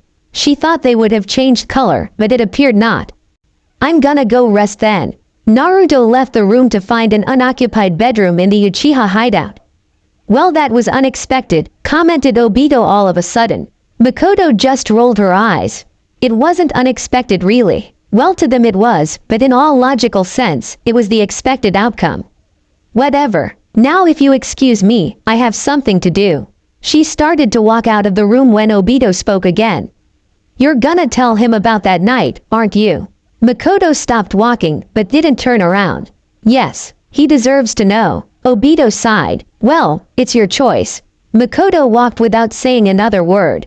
Everyone stop, screamed Kakashi. The retrieval team, well, this retrieval team, consisting of Kakashi, Pakun, Sakura, and Shino, stopped in the middle of a road in the Land of Fire. After losing Sasuke's scent as well as the other scent of the mysterious entity, it was decided that it was best to split into groups to find Itachi faster. And luck would have it, this team just happened to do it. Uchiha Itachi and Hoshigaki Kisame stopped walking and turned to find the four Konoha shinobi. Well, said Kisame with a grin, this is our lucky day. Itachi as usual, said nothing. Kakashi made a silent order to Pakun, who understood and left to inform the others. Sakura looked at Itachi. So this is him, she thought, the one who made Sasuke-kun's life a living hell. She clenched her fists. Kakashi, said Itachi in his usual monotone voice, we meet again. Yes we do, replied Kakashi. May I ask what I owe this unexpected visit? Said Itachi, with the least amount of sarcasm. Itachi already had a feeling as to what they wanted. Uchiha Itachi, you are hereby under arrest. Surrender, or we will use force. Kakashi said, feeling stupid. Of course he knew Itachi would never surrender when he could beat all of them, but hey, it was protocol. Itachi and Kisame raised an eyebrow and looked at each other. Then they turned back to the group. Did you really think I would surrender? asked Itachi, a little amused, even though he didn't show it. Kisame didn't have that much control, so it wasn't a surprise to see him chuckling. Kakashi sighed. No, I didn't, he answered honestly, reaching towards his headband. Sakura and Shino also got ready for battle. Kisame chuckled a little more loud while reaching to unstrap Samahata from his back. Konoha shinobi are amusing, he said. Itachi didn't pay attention to that comment. He just activated his Sharingan. Kakashi, already knowing what was going to happen, warned the other two. Don't look at him in his eyes, he shouted, but it was too late. Both Sakura and Shino fell to the ground unconscious. Kakashi didn't have time to check on them, however, as he was forced to block a strike from Kisame as he brought Samahata down on him. You don't have time to look away, he said. Kakashi just cursed in his mind. This is bad. The others better get here soon, or I'm dead. Tsunade-sama, screamed Shizune as she entered her office. What is it? Asked Tsunade. The cage has been captured by the Akatsuki. She screamed. What? Shouted Tsunade as she stood up from her chair. Shizune just nodded. Tsunade cursed in her mind as she sat back in her chair. This is not good news. Damn Akatsuki. What are we going to do, Tsunade-sama? Asked Shizune. I can't send Kakashi since he's not here, in that case. Shizune, bring these four. To me. Sasuke stood outside the hideout while staring out at nothing. No one can blame him. He just found out that his mother, who he thought died 7 years ago, was alive. Not to mention the fact that it seems Konoha was responsible for the destruction of his clan. He didn't know all the details, as his mother had yet to tell him anything else. So this is where you are, said a voice behind him. He didn't have to turn around to know who it was. Mom, started Sasuke with an emotionless voice, I need to know what happened. Makoto nodded. This is why she was here, to tell him everything. Alright, but you need to know that the Uchiha clan isn't a saint in this either. Sasuke turned around, silently telling her to continue. Makoto took a big breath and continued. It all started when the Uchiha clan was forced to move to a secluded area in the village. Of course no one thought anything of it, but this was for the Hokage to keep tabs on the clan. It wasn't long before the clan started to lose more political power, even though we were the police enforcers, something the Nadaime Hokage made to give the clan something. Anyway, it wasn't long before we barely had any power at all. Your father knew this, and was infuriated. With Itachi, the clan became more prestigious to say, with him being Anbu captain at 14. But Fugaku saw this as a chance more beneficial to the clan. Makoto said beneficial with a great amount of sarcasm. Of course at the time I too thought it would be the best course of action. With Itachi as the head of Anbu, we could keep tabs on the village. Of course with the Kyuubi attack, the village leaders became more suspicious of us. At Sasuke's questioning look, she decided to elaborate. The Kyuubi attack was unexpected. It just happened. The Kyuubi was not known to just destroy a village without a reason. It was known however that the Sharingan can control the Kyuubi, while the Mangekyo. The village leaders thought the Uchiha clan was responsible, so they made Itachi spy on us. And Itachi just went with it, screamed Sasuke, losing his composure. Makoto sighed. Sasuke, you have to know for a fact that your older brother loved the village a lot, maybe he still does.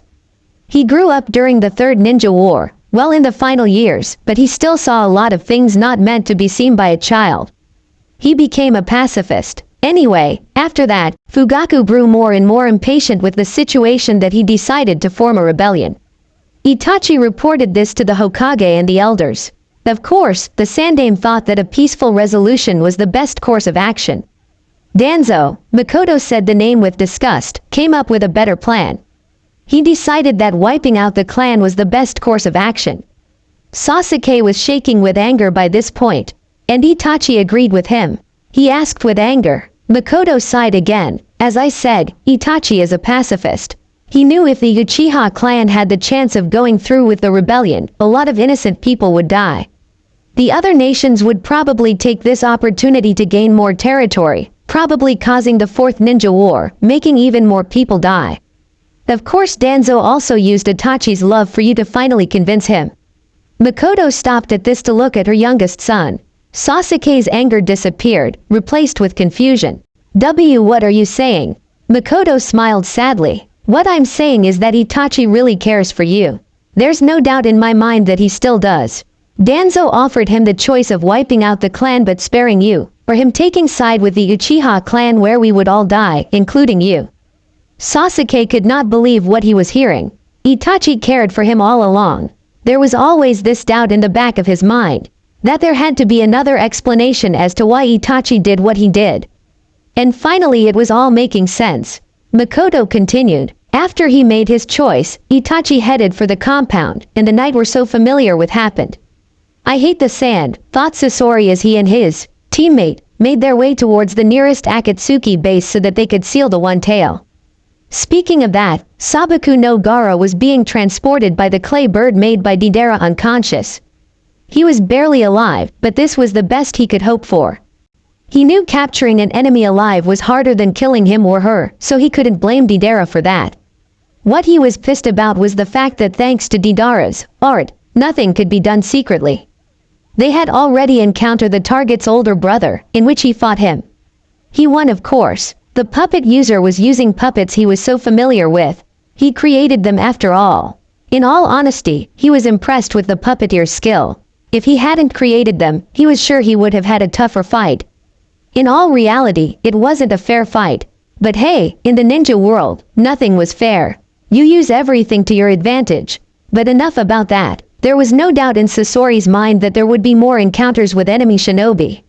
When? He didn't know, but he knew they would be happening. Sasori was the kind of man, in figurative manner since his body was a puppet, that didn't like to fight unless he had to. The only reason he joined Akatsuki was for the protection it provided him. But in order to gain something, you have to give something up. Another issue he had was his partner. Why the leader decided to pair them together was beyond Sasori's comprehension. They were both opposites. Deidara liked to do things the flashy way, as to say that he knew nothing about stealth. He would have rather being paired with Itachi. He was alright in Sasori's book, besides murdering his entire clan. But hey, he turned people into puppets, hell he even made himself into a puppet, so who was he to judge somebody else? Finally I'm getting out of the sand. With that, he made his way toward his objective, Deidara following him. Water style, water bullet. Earth style, mud wall. Both techniques clashed, the mud wall coming victorious. Kisame smirked, before dashing forward at incredible speed at Kakashi, who barely managed to dodge the giant sword, or so he thought. Kakashi gritted his teeth, feeling the loss of his chakra. Kisame chuckled, while holding Samahata, which has making weird sounds. Samahata's specialty is the fact that it can absorb chakra. It's almost impossible to dodge. Kakashi was getting more worried as the fight continued. He was losing too much chakra. Add to the fact that Itachi hadn't done anything except to trap Shino and Sakura in a genjutsu, knocking them unconscious. Even Sakura couldn't dispel genjutsu at that caliber. Where is everyone else? Thought Kakashi worriedly. He lost his train of thought as he was forced to dodge another strike from Kisame, who was getting bored. Don't be spacing out on me. He screamed as he went in with another barrage of strikes as Kakashi evaded them or blocked them with a kunai. Kisame went in with a low kick as it made a direct hit on Kakashi, who was pushed back and got the wind knocked out of him at the sheer force of it. Kisame did another set of seals. Water style, water shark bullet. Kakashi jumped out of the way of the jutsu, before doing the exact same seals. Water style, water shark bullet. Kisame merely smirked before he too jumped out of the way. Hey, still copying jutsus I see. Well, I shouldn't be surprised considering the fact that you're known as Copycat Kakashi, said. Kisame, said Itachi. Kisame looked back at him. What? We don't have time for this, said Itachi. Kisame merely grunted as he was just getting started.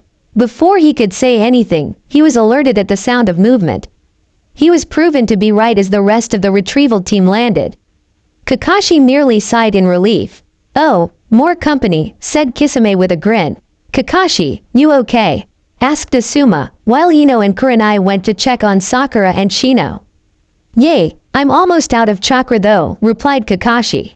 We'll handle this, said, well screamed, guy. Kisame narrowed his eyes when he saw him. It would seem I've been given the opportunity to pay you back, said Kisame with a feral grin while pointing Samahata at him. Guy looked uncertain. Do I know you? Everyone except for Itachi and Kisame's sweat dropped. Kisame was about to retort when he was interrupted yet again. Itachi, Kisame, you are hereby ordered to retreat. The voice of pain said. Itachi didn't say anything, but Kisame was pissed. Why? Deidara and Sasori are almost at the designated location. We need to start the sealing of the One-Tails immediately. All of the older Junin paled at the implication the cage was captured. TCH was all that Kisame said as he placed Samahata in his back. He turned toward the Konoha shinobi. You got lucky this time, but next time we meet I will kill you. With that he disappeared, along with Itachi. Kakashi-sensei, what do we do? Asked Kiba. Before he could answer, a hawk soaring towards them drew their attention. And that's how it is, said Makoto. Sasuke didn't say anything, he just looked at the ground. Makoto nearly stared at him, with no emotions in her face. Do you hate him? Asked Sasuke. Makoto raised an eyebrow, so Sasuke elaborated. Do you hate Itachi? Makoto looked surprised for a second before it disappeared. Then she chuckled. Interesting question. Sasuke raised his head so he could see her in the eye. Makoto was quiet for a few seconds, then she answered. No, I don't hate him. He did what he thought was best. Does that mean he will go unpunished? Hell no. Makoto smiled sweetly, a little too sweet. Me and him are going to have a long discussion when I see him again. The way she said discussion made Sasuke shudder. It reminded him of why he was scared of her when he was younger. Now do you hate him? Asked Makoto back. Sasuke answered immediately. No, I don't. Now that I know the truth, Konoha is the only thing I hate. Sasuke said that with all the anger that he had. Makoto smiled. She had one of her sons back. Albeit, they were going to cause a lot of destruction, but hey, she's happy. Mind telling me what this is about? Asked Naruto as he appeared in his mind. Kyuubi was silent for a few moments. I was the one who made it possible for you to get the Rinnegan, he finally said. Naruto merely raised an eyebrow at him. Is that so important that I had to come down here in person? That's not all he has to say, said Dark Naruto as he appeared from the shadows. Naruto glanced at him for a second before turning his attention back to Kyuubi. Kyuubi sighed. The whelp is right. Dark Naruto just scoffed at the name. The reason you have the Rinnegan is because you have both the Senju blood and now the Sharingan. Of course, even with the Sharingan, it wouldn't have been possible for you to have the Rinnegan all of a sudden since it is the last phase of the Sharingan. So while the operation was going on, I made it so that the process would be moved forward while skipping all of the other phases. Naruto just listened. While I'm grateful, it doesn't explain why I'm here, he finally said. Dark Naruto chuckled. Naruto looked back at him, and he stared right back. This is where it gets interesting. Naruto looked confused before looking at Kyuubi again. Kyuubi took a longer pause before looking at Naruto intently and serious. I have decided to cooperate with you. Naruto tilted his head in confusion. You already are. So I don't. Naruto's eyes widened when he realized what he was really saying. Kyuubi nodded his head. It seems you understand. There is no need for us to fight. I have already deemed you worthy of receiving my power. Naruto could not believe what he was hearing. Of course it didn't last very long. 5 seconds later, he was grinning darkly, matching his dark counterpart. Once he mastered both the Kyuubi's power and the Rinnegan, he would be strong enough to finally destroy Konoha. Naruto looked at Kyuubi. Kyuubi, thank you. And he wasn't talking about just the fact he was giving him his chakra. It was for everything he did, the training, the truth. Naruto wondered for a second how he would have been if he stayed with Jiraiya before destroying the thought. It didn't matter to him anymore. Kyuubi looked at him before he came to a decision. From now on, call me Kurama. At his confused look, he explained. That is the name that was given to me. I'd prefer if you call me that rather than what the other pathetic fleshbags do. Both Narutos chuckled at that. All right then, Kurama. Naruto made his way towards the cage. Kurama looked confused, while Dark Naruto already knew what he was going to do, but wasn't going to try to stop him. What are you doing? Naruto didn't respond as he floated until he was high enough to where the seal was. Naruto looked at him. I'm going to get you out of that cage. Naruto gripped the seal and was about to tear it when a hand grabbed his and stopped him from doing it. Freak pair of eyes widened as Naruto was pushed back to the sewer water. Kurama narrowed his eyes in anger. "You're..." Dark Naruto laughed, but it wasn't one of his regular laughs when he's screwing around. It was one full of malice. Well, if it isn't our dear daddy.